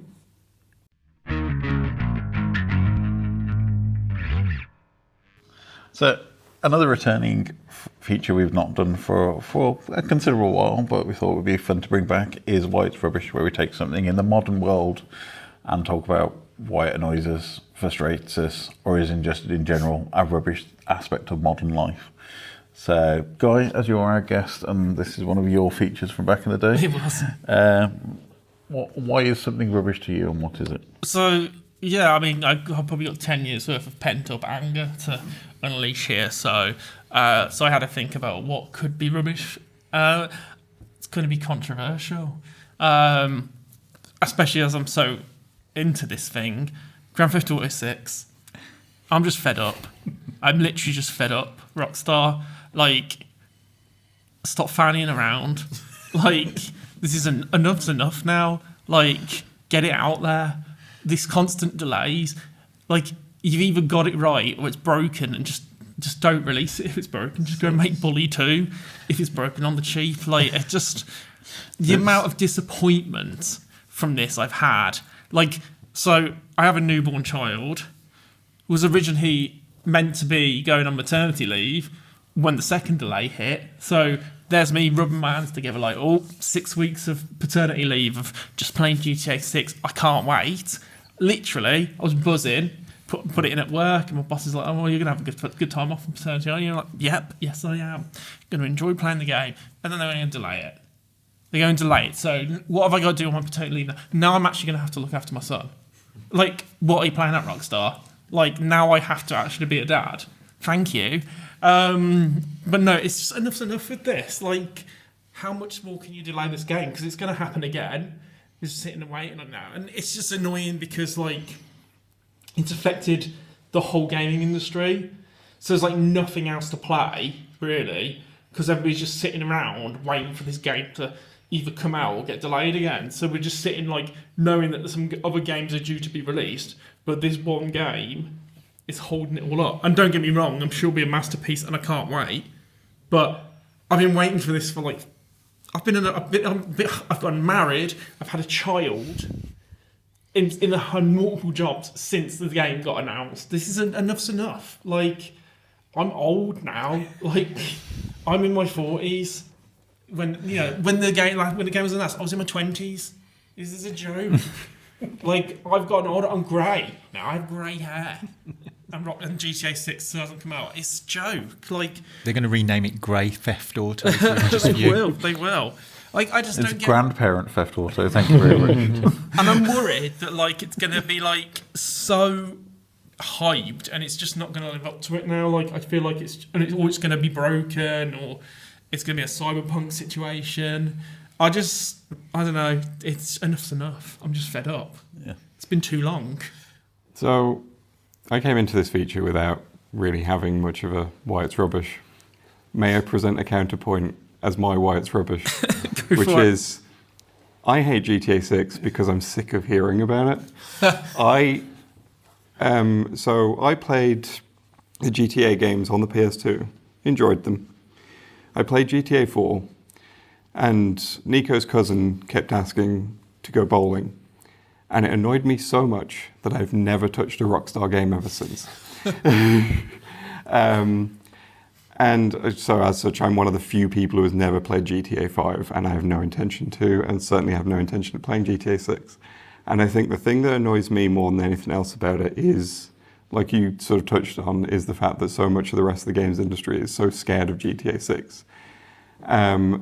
There are discussions going on. So one of the things that has kind of been baffling to me is, so famously, I'm a Tomb Raider fan, and at some point this year, we're supposed to be getting a remake of the first game. And there are people online who are fans of this series who, under rumours that the game might be coming out in October, there are people going, that's too close to GTA 6. I'm like, it's a whole month before, calm down. And then there's like some rumours which are likely not true, that the game might have been delayed to February, and there are people who are still saying, that's too close to GTA 6, it's going to fail. I'm like, it's 6 months later. What are you talking about? Like, it has to be separated as its own entity. Other games will be successful. I play GTA for the single-player campaign. I'm not interested in the online nonsense. So for me, this will... Okay, I'll have a child now, so it'll probably take me a lot longer to complete it. But I would be expecting to be playing GTA 6 probably for about a month and a half, maybe 2. It's not going to affect my enjoyment of playing other games that are coming out at that time period. Mm-hmm. Okay, it might be that I might have to wait 2 weeks, or I'm playing 2 games simultaneously. Mm-hmm. I don't get the culture of it's coming out too close to it, so Yeah. I'm going to buy it. You're going to get more money anyway because I'm going to buy a Tomb Raider remake. I'm going to buy Grand Theft Auto. And also, as like I said, as someone who has no interest in GTA 6, if no one else releases anything, then I'm not going to be getting anything. Yeah. So it's like Just going to have this barren waste of content. Actively this Christmas when you don't release a game, it's like a little starving, like waiting for games. Like, no, I completely get it, and it's all these like articles as well of like, things that could be featured in GTS. It's like you have no other information that any of us have because it's so secretive. You're just making an article about nothingness and getting people hyped every day about something which is probably just going to get delayed again. Plus, I think one thing that does need to be brought up is the fact that the obsession with GTA 6 is especially bad when Rockstar is actively union busting. So I think we need to bring that up. And no one should be supporting a company that is actively like firing people because they tried to form a union, which I'm pretty sure is illegal in this country. And, you know, when you've got MPs who are actively talking about it in Parliament, that's how bad this situation is. Yeah. Also, 13 years since the last game. 13 in the same time frame that it has been between GTA 5 and GTA 6. All the 3D GTA games were made. So that's 3, Vice City, San Andreas, 4 and 5 were all released within 13 years. And they're still working on 6. I've been in a relationship with him for as long as it's taken to make this game. It's like, it's a joke. I'm not particularly into the Grand Theft Auto games, but I feel your pain if you replace the next Grand Theft Auto game with the next Game of Thrones book. And yeah, again, it's like, what's he playing around at? Like, he's just... he had to write some law for Elden Ring. Or if you're an Elder Scrolls fan, and I've been waiting since Skyrim, which was 11th of November 2011, and they're still not finished on Elder Scrolls 6, whatever they're doing. They made Starfield, which feels like a student project. See, the problem with that is they should never have announced Elder Scrolls 6 because it's not been an active development at any point. Basically, the way that's because obviously it's this specific Bethesda studio, they work on one game at a time, and they kind of alternate between Skyrim and Fallout. But then they made Starfield. So they did Fallout 4 and then Fallout 76 and then Starfield. At no point should Elder Scrolls have been announced because they haven't been working on it. I think they're starting on it now that Starfield is out. But it's like, now you announce it. What's the point? Starfield was such a damp squib as well on launch. The things get announced way too early, like Fable, that got announced like when the Xbox got announced, and it's still not out as well. Yeah, like, but that's just Peter Molyneux. He announces when he has breakfast. No, Peter Molyneux doesn't work there anymore. Oh, no. Is he not touching Fable this time? Fable is Playground. It's just this culture of And just the announcing. problem is with the new Fable is they're also working on Forza Horizon 6 at the same time. So I mean, like, look, I think history says itself when we all remember Chinese Democracy by Guns N' Roses. It wasn't great, was it? So I feel like this is going to be that sort of situation. Kind of people are going to be like, yeah, I played GTA 6, it was all right, yeah. Like I think people might be underwhelmed by it by the time it actually arrives. I do actually agree with that, yeah. And yeah. So that's my why it's rubbish. I could have been really controversial because I said a lot of stuff, but you know what? That one's controversial to me because it hurts. And in a weird twist of fate, it ended up being mine as well. Sam, how about yourself?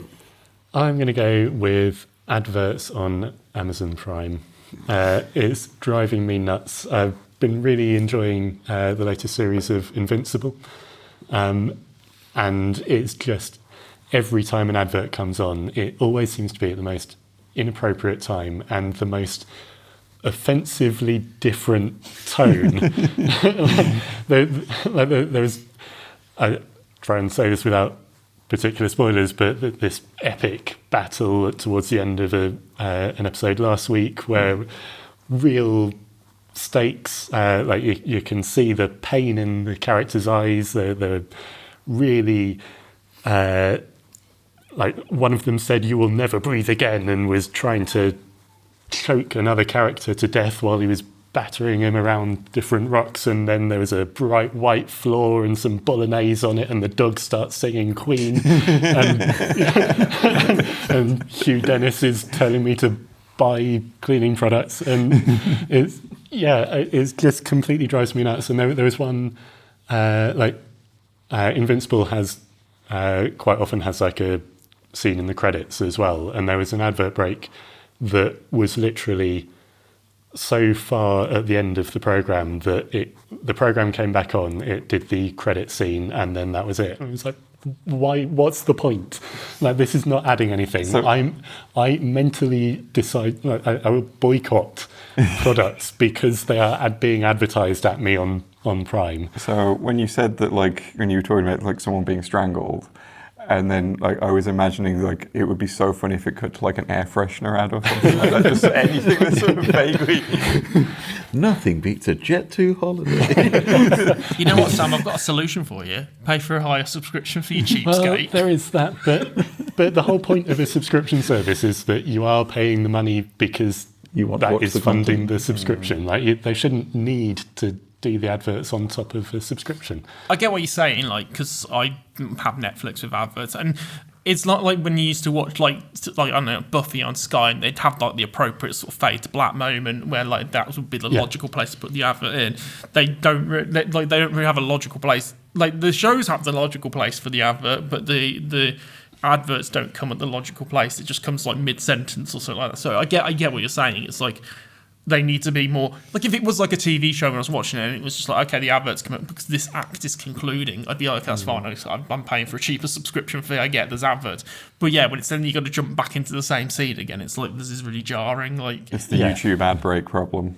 Yeah, like, especially since it's the same adverts all the time as well. So you see the same, like Paramount Plus is the worst. The amount of times I saw like Charlotte Crosby having a baby. The worst thing that's ever happened to us. Bloody being robbed or something like that. Every time I'm watching South Park, and we saw it like 3 times every time watching South Park. It's like, I don't like the woman anyway. I don't want to see her 3 times in an episode of South Park, to be honest with you.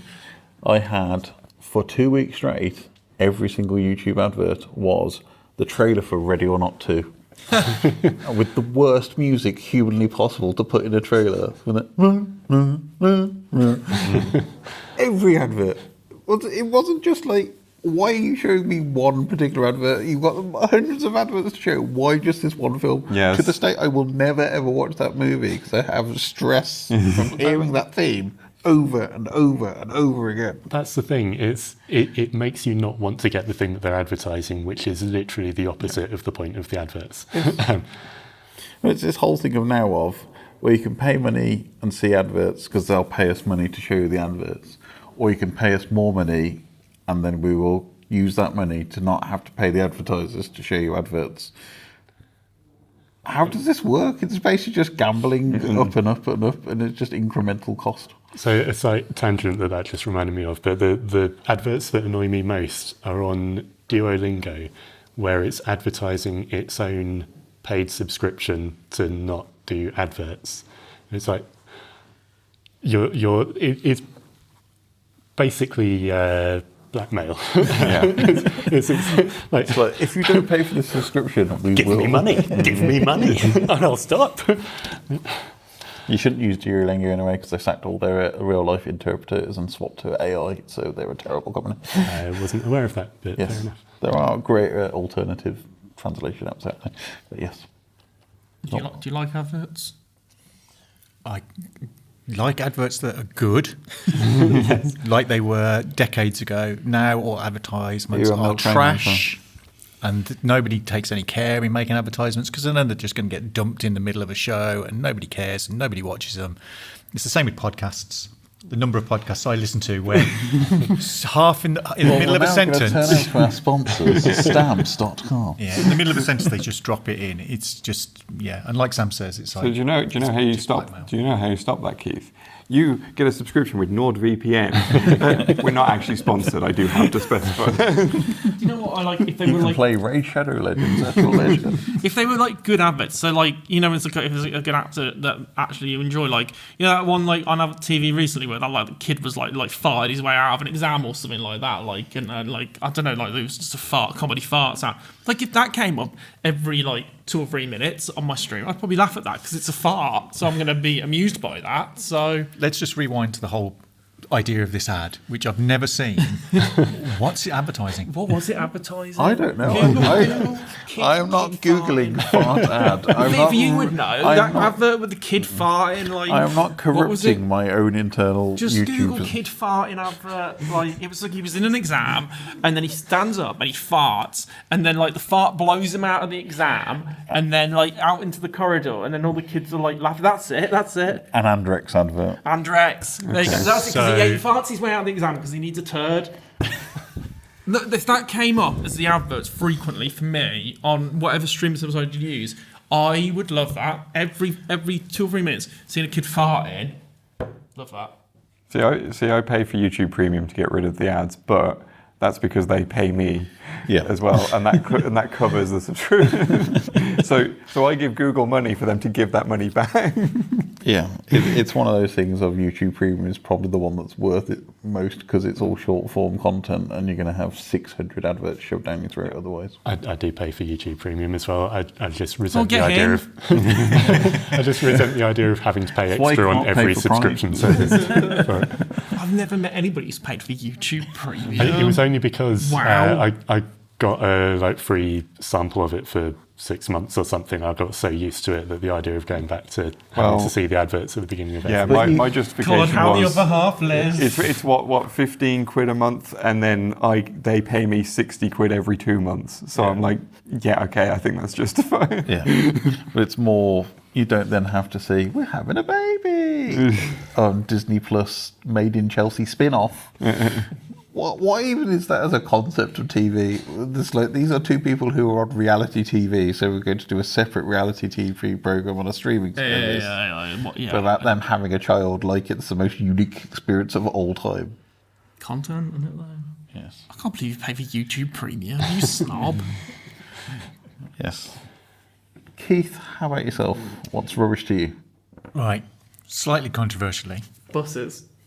No, not buses, because that's just an ongoing thing. So I thought you were going to turn around and say like, oh, because I love them now. No, I still hate them. They're a cesspit of all kind of things. But what I'm going to say is us, or more specifically, fans. We've already touched on this a little bit previously in the episode. But I'm really bored of the whole idea of people shit-talking about stuff constantly. Whether it's a show, we've had it with like Star Trek Academy, people trashing it, even if they don't watch it. And it's kind of like, okay, there's shows that I do not like. I gave up on them. Pluribus being one, which everybody raves around as if it's like the greatest thing ever made on television. It's a which nothing show. it's clearly not. But the fact that it seems to be predominantly fans prefer to talk about things they don't like than the things they do like. And that's kind of getting really tiresome. I like the idea of us all being individuals. We all, and we've said this in previous episodes, everybody likes different things. And it's good and it's nice occasionally to find people who like the same thing. And you can get that. And I kind of miss the days where we had things like Lex and Babylon 5 and Sliders and whatever. Loads of different crazy things. And they all had their own little fandoms and people liked them. And if you didn't like it, you didn't watch it. But now it just seems to be constantly people hate watching things and putting controversial things online, you know, that kind of clickbait type stuff where people are kind of saying controversial things in order to get likes and hits and more and kind of stir up the conversation. And I don't think it's healthy for us. I don't think it's healthy for the industry, because if this kind of happened in the late 80s, we'd have never got 7 seasons of Star Trek The Next Generation. Star Trek The Next Generation would have got canned in the first season. Especially after that first season, I was going to say. Because it wasn't great.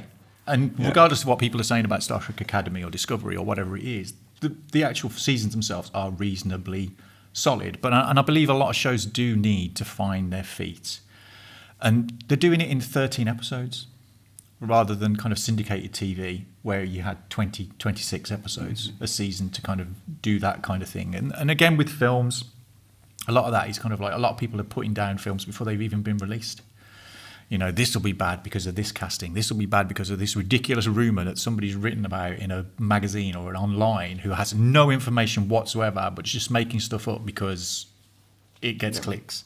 This film has a Hans Zimmer soundtrack, so therefore, ultimately, I hate Yeah, it. but I mean, we all know. At least even Christopher Nolan's admitted that like Hans has passed his best sell-by date now because he's all on the Ludwig Göransson train, and it's like, I'm just going to get him to do everything now because like Hans is old news and he's just playing his bagpipes in the Dune soundtrack again.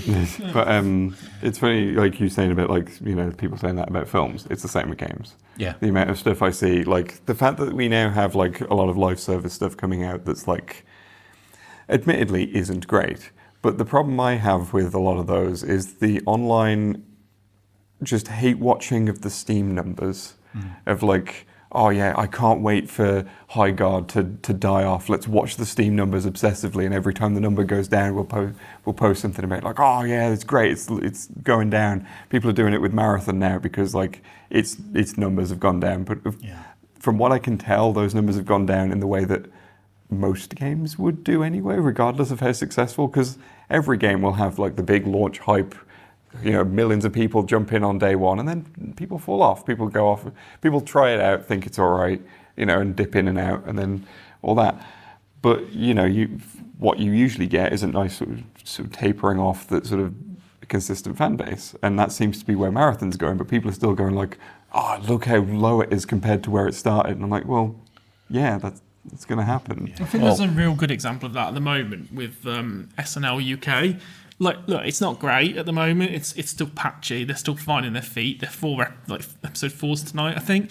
Like, it's not, I haven't found it particularly funny. There's been some odd moments, but I don't think they need to count it out yet because, like, they're trying to replicate a brand which is so popular, American, tried and tested, and people are writing it off after episode 1. And I to be honest with you, I turned around to Laura and was just like, it wasn't that great. But I've still tuned in because I want to give them the chance to make this potentially better. And I think something with that as well. Like, I've not watched it myself, but I imagine that at the moment there's still a lot of we're trying to tie it more to the original format from America, and I think something like this kind of needs that time to become its own thing that's sort of more catered to a UK audience, rather than just copying the American format. And it probably is, once given a chance, divert off into that sort of thing, and it's probably going to get really good at that point, which, yeah.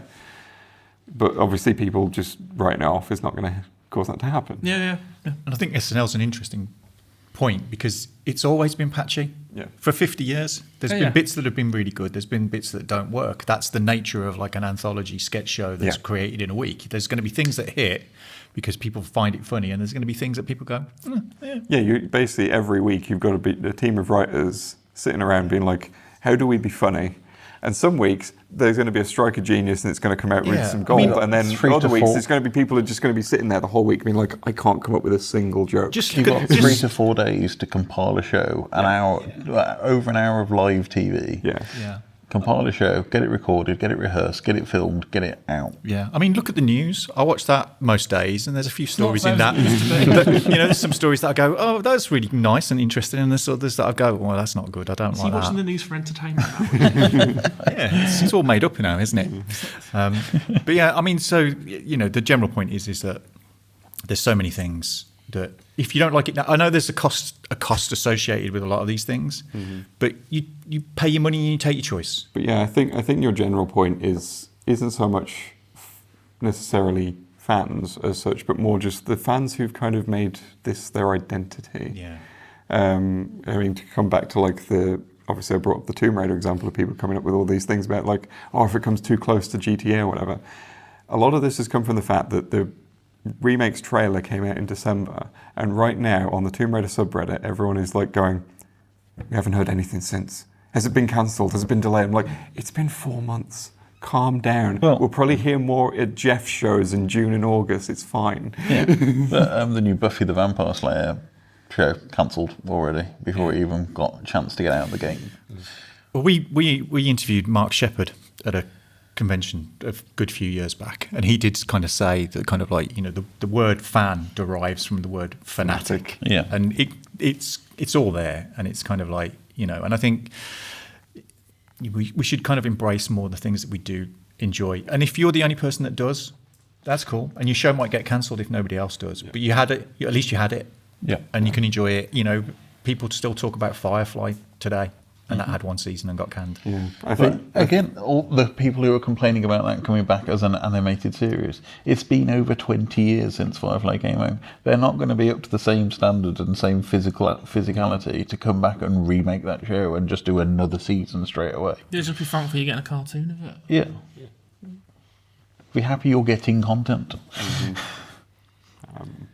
I think the only like fanatical like fandoms that I will accept are the K-pop stans, because they have mobilized themselves into a political force that cannot be stopped, and usually for good as well. So I'm like, they're okay. But what you'll have now with BTS has reformed is, they're not as good as they were when they were like pre-army BTS. But yeah, so it's my turn now, and I am going to steal one of Keith's particular areas of expertise, and I'm going to complain about buses, mainly the Transport for West Midlands app range that they have. They have multiple apps, none of them work. I do a mixed mode journey into work if I use public transport. I can either get the train, I could get a bus, and then I can get a metro. How in 2026 is Birmingham unable to get one app that covers all three modes of that transport? How after 10 years is this still an issue for this show? So, and it's not me. So, like, let's just observe so that. I will give you the list of current apps available from Transport for West Midlands. So we have the Transport for West Midlands app, which replaced the Working Network for West Midlands app, which you can use to plan a journey, find your closest mode of transport, see live departure information, find tickets, sign into your Swift account, collect credits and tickets to your Swift cards. None of those functions work. And none of them work in a repeatable, usable format. You're better off just paying contactless on the mode of transport that you wish to do. There's also the Swift Collector app, which is, you can use this to collect credits and tickets for your Swift card. But to use this, you have to have an NFC phone, be connected to the internet, hold the Swift card in the right place, hold it on the phone for 10 seconds, do not have a case that blocks the phone. And it doesn't work. That's a bit much. Yeah, it just doesn't work. And then it just says, if it doesn't work, just use your pass or contact us. Well, I can't contact you because your other app's broken. Contact us. And then there's a separate app for the Metro, which also doesn't work. So we have three apps. None of them cover trains. All of them are broken. I was going to say, you haven't brought up the West Midlands Railway. Yeah, I was going to say West Midlands Railway is now back in UK franchising, so I think it's been brought back to the British government. But there's also an on-demand bus app as well, but that only covers Coventry. No one's good to Coventry. I mean, And basically, that's just a park and ride thing for old people. but yes, it's got to have everything. Now has to have an app, and none of the apps work, and it's just terrible, poor, sloppy coding and sloppy. But at least this app isn't making your bed go red hot and throwing you out of it. We don't know. I mean, the Transport Web Investment app doesn't do any of the jobs it's supposed to. So maybe it is controlling Roombas or None of something. the actual services work. So, like, we'd expect the apps to work, but none of the services work. So. Let's just go back to the fact that I was telling you all of this 10 years ago, like on a regular basis. But like, I find it appropriate that you're complaining about public transport, considering that like we have a new train line. Yes. This week, and it's appropriate for me considering that my nearest station is the last stop on it. Yeah. And I discovered that it was open like literally yesterday. Did you hear about day 2 of service? That's what I was going to get to. Yeah. Basically, we've learned that we've opened this brand new train line, and then when you try and order tickets through the app to go on that train line, you get errors. You go to New Street to buy a ticket directly, it's not on the system. But the best part was day 2 of operation. Day 2, they managed to run one train, and then the successive 3 trains during rush hour were all cancelled because they couldn't get the doors to open. That's standard West Midlands train service. Like, oh, hang on a minute, we have one person not working today, so we couldn't possibly find a replacement. But it's especially funny, like with Kings Norton being the end of it, because like they were supposed to do the middle platform, and use that for the new service, And like when I heard that the line was open, I was like, well, it clearly doesn't come here because they haven't even started work on that middle platform. And like I noticed yesterday, as of recording, they've cleared half of the weeds, and that's it. Because it could go to Longbridge because they have dual platforms all the way down to Northfield and Longbridge. But yeah, they've decided not to bother. Yeah. They've just half-arsed the job completely. Yeah. The new stations do look nice, to be fair, but the service and just West Midlands public transport in general is so terrible. And the roads being like Mad Max as they are at the moment, that I've seen cars stuck in potholes, the cars filling up my journey here today was literally just... You're playing Frogger on the road. I am dodging everything as I'm driving. Here's a quick question. Your train station, what's it called? Kings Norton. Kings Norton. Where do you live? You live in Sturchley. So I live on the edge of Sturchley. So we have Pineapple Road, which is in Sturchley, or we have Bourneville, which is in Sturchley. So why call it Pineapple Road? Because there was a naming competition and Pineapple Road won. Yeah, which just already says a lot. I did wonder where Pineapple Road was. So the choices were Sturchley, Hazelwell, which was the original name of it, which is an area that doesn't really exist anymore. It kind of exists, but it's not on maps. And then Pineapple Road were the three choices. Pineapple Road needs something nice there, really, doesn't it? So. Yeah, it sounds much nicer than it is. It's like, that's ridiculous. You have like a thing that goes like Bourneville, Selly Oak, Pineapple Road, That's a separate Kings line. Norton. It's a separate line. But the idea of most of the lines are like they're named after the place. You have Moseley, Kings Heath, Pineapple Road. Yeah. So it says Pineapple Road for Sturchley in tiny little brackets under it. Yeah, To be fair, though, It doesn't say that on the app. No, it doesn't say it on the app. if it was based on a naming competition, then at least it wasn't train station, Emic train station face or That something. was one of the users submitted ones. Train face.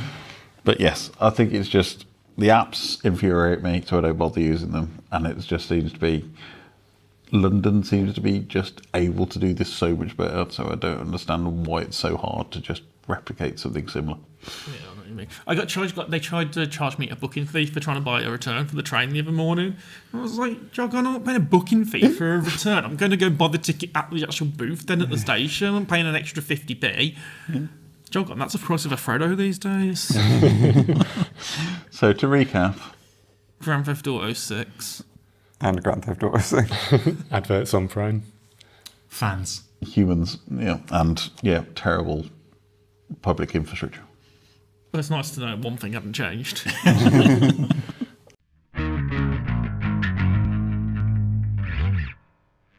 So it's time for our regular feature of what is going on in our geeky lives outside of thing, what we've been up to since the last issue. It could be film, TV series, comic, video game, etc. Just one geeky thing in our lives. So let's start off with Guy. What's one thing that's been quite geeky to you recently that you think you should recommend to others? God, I wasn't prepared for this. I quite like DTF St. Louis on Sky Atlantic. I'm not going to say what that full title of that show is, but it's the most unsexy erotic thriller I think I've ever seen. It's got Jason Bateman, David Harbour, Linda Cardellini in it. It's very, very good. Brilliant show. But yeah, just it's very seedy, very very unsexy. Meant to be sexy thriller. It's a good watch. Enjoy. Yeah. Sorry, I hadn't thought of anything else. No, that's fine. So can you explain the concept of the show then? Two middle-aged men unhappy in their marriages join a dating app called DTF St. Louis. One of them ends up dead. It's basically tracking backwards and forwards in time to obviously unveil who is the murderer, and just the various kind of skeezy sexual situations that they find themselves in. It's just dark. It's good dark humour, similar vein of 6 Feet Under, White Lotus. So if you like that sort of thing and that sort of kind of bully comedy, it's worth a watch. Awesome, thank you. Yeah, probably didn't come at a good time for David Harbour, really. Given all his recent stuff. But, I was going to say a bit close to yeah, current. you know, yeah, maybe, but promotion, kind of a bit of promotion for it, maybe. Leigh, how about yourself? So I'm going to talk about a sort of relatively new game. Actually, it is new. It came out this week. It feels like it's been out longer because I played it as a review game. But it's People of Note. It's a musical RPG. So it's like a turn-based RPG. And it is set in a world based around music. So there's different cities that are all themed around different music genres. And so you play as like a pop singer from the city of Cordia who's looking for a new sound and decides to head out into the world and recruit people from the different places to combine all the genres to create a new sound. And along the way, there's like a big world-ending threat because it's an RPG, and therefore you need a big world-ending threat. And it is such a ridiculous game because it plays up its sort of musical side of things so much. Like everywhere you go, there are music puns. Everything is like a reference to something in some way. So you go to like the first place you go after leaving the pop city is the city of rock, and it's all in a canyon because obviously it's rocks, and it's got different districts that it's all split into because like all of the rock people will siphon themselves off into their own little subgenre, and I'm just like, I've seen enough online music discussions to get this. And so you got like the metal district and the punk district and the grunge district. The grunge district, I noticed the Smells Like Teen Spirit reference in the music that they thought that they could just get away with. There's like one of the sort of main sort of rival characters that you get throughout the game is like a boy band who are sort of rivals of the pop singer. And at one point they get a musical number that is just a Backstreet Boys song. It's like they took the Backstreet Boys style but made it so that the boy band is deliberately bad. At one point, like they're doing like a sort of a harmony leading up into like at the end of the bridge, leading into the final key change in the big chorus, and one of them just completely like gets the notes wrong. Like he's completely off key, and it's so funny when it kicks in. And like you get like equipment that you put on that's like the Linkin Parker or the Tom Petticoat and all this sort of stuff. And yeah, it's basically like, so battles are turn-based. So if you played any sort of JRPG sort of thing, it's that sort of thing. And when you do your attacks, you have like a little rhythm mini game that comes in. So you have to like press buttons in time with the music to sort of strengthen your attack. Your party members will also get strengthened by the genre of the music that's playing at that moment, because each turn the music will shift genres to one of your party members. So even though there's like a sort of bass track that runs underneath based on the area you're in, like sometimes it'll bring in pop elements, or it'll bring in rock elements, or bring in EDM elements and things like that. And when that happens, that specific character who's of that genre, all their attacks are boosted and that sort of thing. So there's a lot of stuff going on with that. And there's Song Stones, which the director has shamelessly admitted is just, I wanted to make the materia system from Final Fantasy VII, but better. And yeah, it's just, I played through the whole thing. It's not that long. It's maybe about sort of 20 hours or so. So by sort of RPG standards, it's a bit of a short one, but it's a really good game. Like it's been made, you can tell it's been made with a lot of love. It's full of hilarious stuff going on, and yeah, I've played it recently as a review, and it was just fantastic. I'd highly recommend it. Awesome, thank you. Sam, how about yourself? So I'm going to go with something that probably would have been a better One Geek Thing if I'd been here at the last recording. But as you know, I always try and watch as many Oscar-nominated films as possible. And he always gets the predictions wrong. I do not. I wasn't going to bring it up, but you did mention at the end of the last show that you thought I'd got like 60% or something. I did better than that.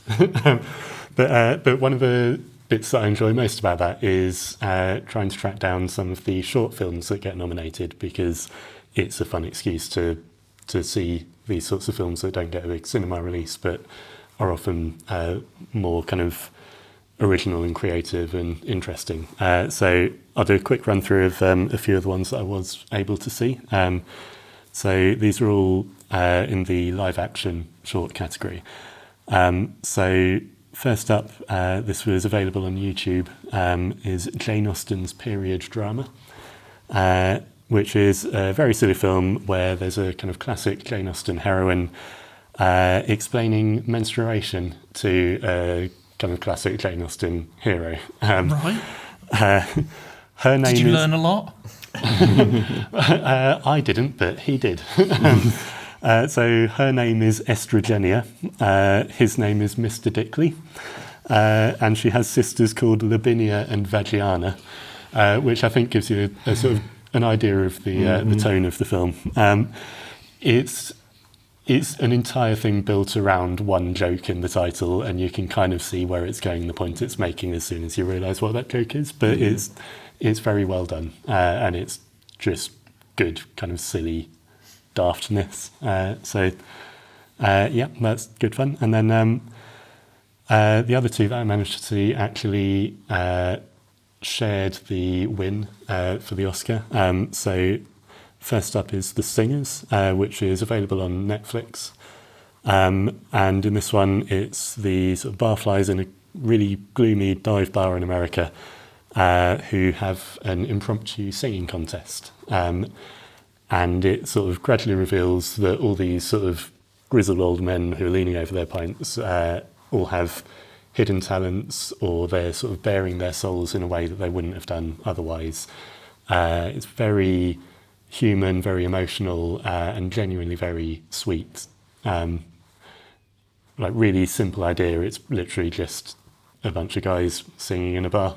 But again, it's a really sort of beautifully told story. And then the final one, which was my favourite of the ones that I saw, is called Two People Exchanging Saliva. And again, this is available on YouTube in full. It's a surreal black and white French film. And it's set in a world where kissing people, particularly in public, is punishable by immediate execution. So everyone is like not brushing their teeth, they're chewing garlic flavoured gum and that sort of thing to just make the idea of being kissed by anyone as unappealing as possible. And then for some reason, you also pay for things by being slapped in the face. So that is the currency. The more expensive something is, the more slaps you have to receive at the point that you turn up at the cash register. So the plot basically follows a young woman who's working in a big department store who falls for one of her customers and has to try and deal with that in this world where she's employed to slap this person and isn't allowed to kiss them. It's a really weird premise, but it does a great job of taking a sort of show don't tell approach to setting this world up. So you get used to all the weirdness very quickly. And once you are used to it, it's actually a really lovely story. Lovely might not be the right word, but it's beautifully told, it's beautifully shot. There's great performances in it. And yeah, it's just completely unlike anything else that I've sort of seen in the run-up to the Oscars. That one I thought was the most interesting of those. And then with a title like that guy with the tats on his face is probably struggling to get access to that. Yes. And I will just give a very quick shout out to one of the animated ones, which was available on YouTube, called Butterfly or Papillon, because it's a French film, which is a sort of hand-painted animation about a real-life Algerian-born Jewish swimmer who competed for France in the Olympics in Berlin, so the 1936 Berlin Olympics, when it was obviously Nazi rule, and it's absolutely stunning film. It didn't win the award. It's like weirdly kind of simplistic animation. Like some of the frames almost look like a child painted them, but the way it sort of uses that to kind of blend some of the scenes together and kind of wring a lot of emotion out of quite a simple kind of piece of art is really perfectly done. So yeah, I recommend that as well. But yeah. You got 4. No? You forgot the one part of the One Geek Thing there. Keith, how about yourself? Right. I'm going to keep this short and sweet because it's a second timer for me. I've already talked about this thing in a previous episode. And I'm saying it again. I'm going to bring it up again because I think more people should watch it. He's talked about it before. Yeah. But the second season of Deadlock has dropped on Amazon. It dropped, whatever that means. I think all episodes are available.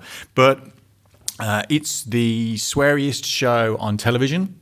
It's an Australian detective noir show where 2 mismatched detectives have now travelled to one of their hometowns, which is basically croc heaven. And it's all about competing crocodile keepers and like people who take boats out to go and look at the biggest crocs in the Amazon outback or whatever it is. It's sweary, it's hilarious, but it also features really interesting kind of like cop dynamics and kind of, you know, a proper mystery. So if you kind of like are bored of like the really serious po-faced crime stuff, particularly the terrible British stuff that they always try and ram down your throats, which is awful. Any of that stuff, I don't watch it. Silent Witness, all the rest of it. Go and watch the sweariest TV show in existence, where literally every other word is an effing and jeffing and a C word and all the rest of it, and it's hilariously so it's the politest brilliant. Australian show. It's so quintessentially Australian. It's brilliant, and if you don't laugh all the time, I mean, I laugh all the time because I find swearing to be hilariously funny. But it's probably one of the best shows on Amazon Prime. You know, it makes things like The Boys and Invincible, who think they're all like mature and like what's it. This is just 2 hilariously funny female detectives swearing as like sailors, and it's brilliant. So it's funny, it's whimsical, it's a million miles away from any other films that Sam's just described, the art films of the Oscars. Really but yeah, so you should watch Deadlock on Amazon. It's awesome, and if you don't like it, you can cob off to Australia. Well, thank you. So for me, I'm going to go with Arco, which was another Oscar-nominated movie, best animated film, lost out to K-pop Demon Hunters, but didn't we all in 2025? I think that won every single award ever. Yeah. With that music. But yes, so it's French animated sci-fi fantasy film, Hugo Bienvenu. Got premiered at Cannes, but it's basically a plot is a child in the 30th century. His family's time travellers. He's not 12 yet, and you only get access to that when you become 12 on your 12th birthday, but he goes too early, gets lost in time, and it's his journey to try and get home, stuck in around 2075, I think it is. Beautifully animated, beautifully touching one. We watched the English dub at the Mac, which we booked and sorted out for us, but it's got a fantastic cast. Mark Ruffalo, Natalie Portman, Will Ferrell, Andy Samberg, Flea. No, Sam will be all over that. You Red Hot Chili Peppers fan. Yeah, but absolutely fantastic, really touching story. It's a really beautiful animation style. There's some really fun moments as well, and it's kind of goes between fun and drama, and it's kind of a little bit of a love story across time and across the ages. Really, really would recommend it. If you've not seen it, go and seek it out. Yep. Yeah, didn't manage to watch it, but I'm not sure if it's still out, but it did look stunning. And it was a film that annoyed me in a way because it got trailered before a lot of other stuff, and then when they released it, they put it like one screening at 10 o'clock in the morning, in the middle of the week, and it was like, how are we supposed to see this? You trailered this as if it was going to be a kind of Zootopia, big release, multiple screenings, and they kind of stuffed it really. Yeah, but Keith, have you considered when it comes to animated movies that they need to make space for the Mario Galaxy movie? Well, this was out quite a few weeks before, and also on Ryan's point of K-pop Demon Hunters, let's remember what BAFTA thought was the best animated film of the year. I think though, if like they listened to Sam on this show and they were like, "Oh well, he recommends Zootopia 2," then we need to make sure every screen is Zootopia 2, so we couldn't possibly fit anything else in than Zootopia 2. But Zootopia 2 was like ages ago, wasn't it? But But then saying that, yeah. I kind of thought Zootopia 1 was like about 2 years ago, and you said it was 9. It's like, oh, that's just nonsense. But I think this deserved much more of a wider Well, we've had two screening. Zootopia games. There's films in the time it's taken GTA 6 to Yep. But TV show. yeah, I'm assuming it will come to home release on a streaming service of choice. I'm assuming it's going to be Netflix because they pumped some money into it. It was a little bit like that Family Guy scene when you had 400 production companies just keep coming up before the film started. God, yeah, that's great. So I thought this deserved at least the same kind of response as Flow did. Yes. Really. But yeah, it's absolutely beautiful. It's a really good, heartwarming tale. Recommend you take the time. It's only 90 minutes, so it's not like it's a overblown, overlong film like we get nowadays. How many production companies came up? So we have 1, 2, 3, 4, 5, 6 production companies listed on Wikipedia, and there were more on the screening because it was like funded by and in association with. And Does Yeah, it you've got to beat- put all does- the arts funds up. Yeah. Does it beat the 10 that were on Late Night with the Devil? I think it's almost the same. Really? Yeah. That was ridiculous. That was like nearly 3 minutes of the film to begin with. It basically It was a exactly great the same. film, but yeah, too many It's production like you watch companies. it, the first production company comes up, and then you're like, okay, ready for the film to start, and then another one appears, and then another one appears, and it's just like, just when's the actual film? Can you just not like have a big screen of all 9 of these playing a little card at the same time? But yeah, regardless of that, the film is very much worth a watch. So to recap, Guy, Oh, yeah, DTF St. Louis. Lee, People of note. Sam, Oscar-nominated shorts. Keith, The sweariest show on TV, Deadlock. and Arco. So hopefully some of those recommendations will be give you some interest.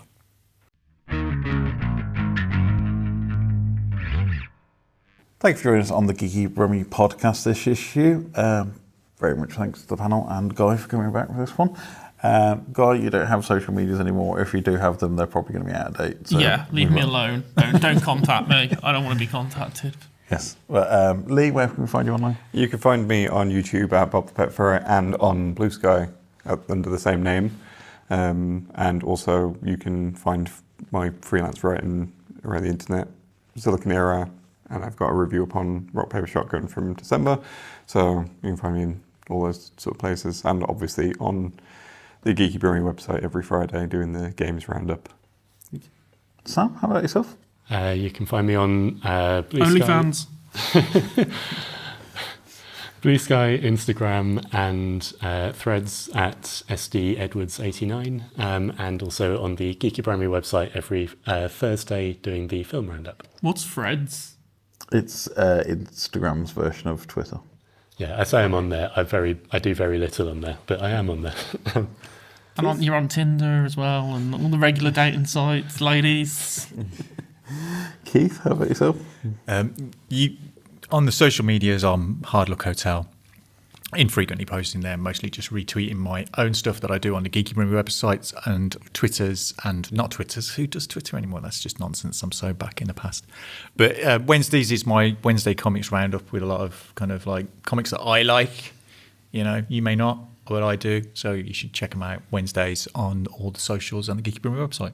Yes. And if you're not following the Geeky Brummie socials, you can find us at Geeky Brummie on Instagram, Facebook, Threads, Blue Sky, and at geekybrummie.com, and on YouTube at Geeky Brummie. If you're watching this, you're probably watching it on either YouTube or Spotify. If not hearing us, you'll find us on your podcast streaming service of choice. But thank you very much for listening, watching, and we'll see you again next time. He's probably watching it on YouTube Premium, the snob. No adverts for Sam.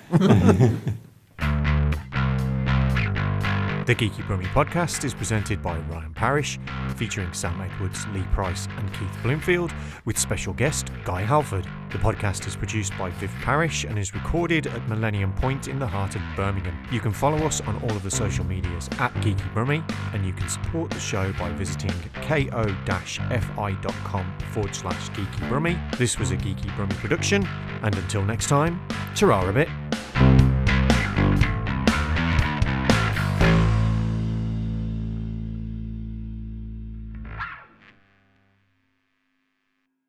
Can you edit that bit out?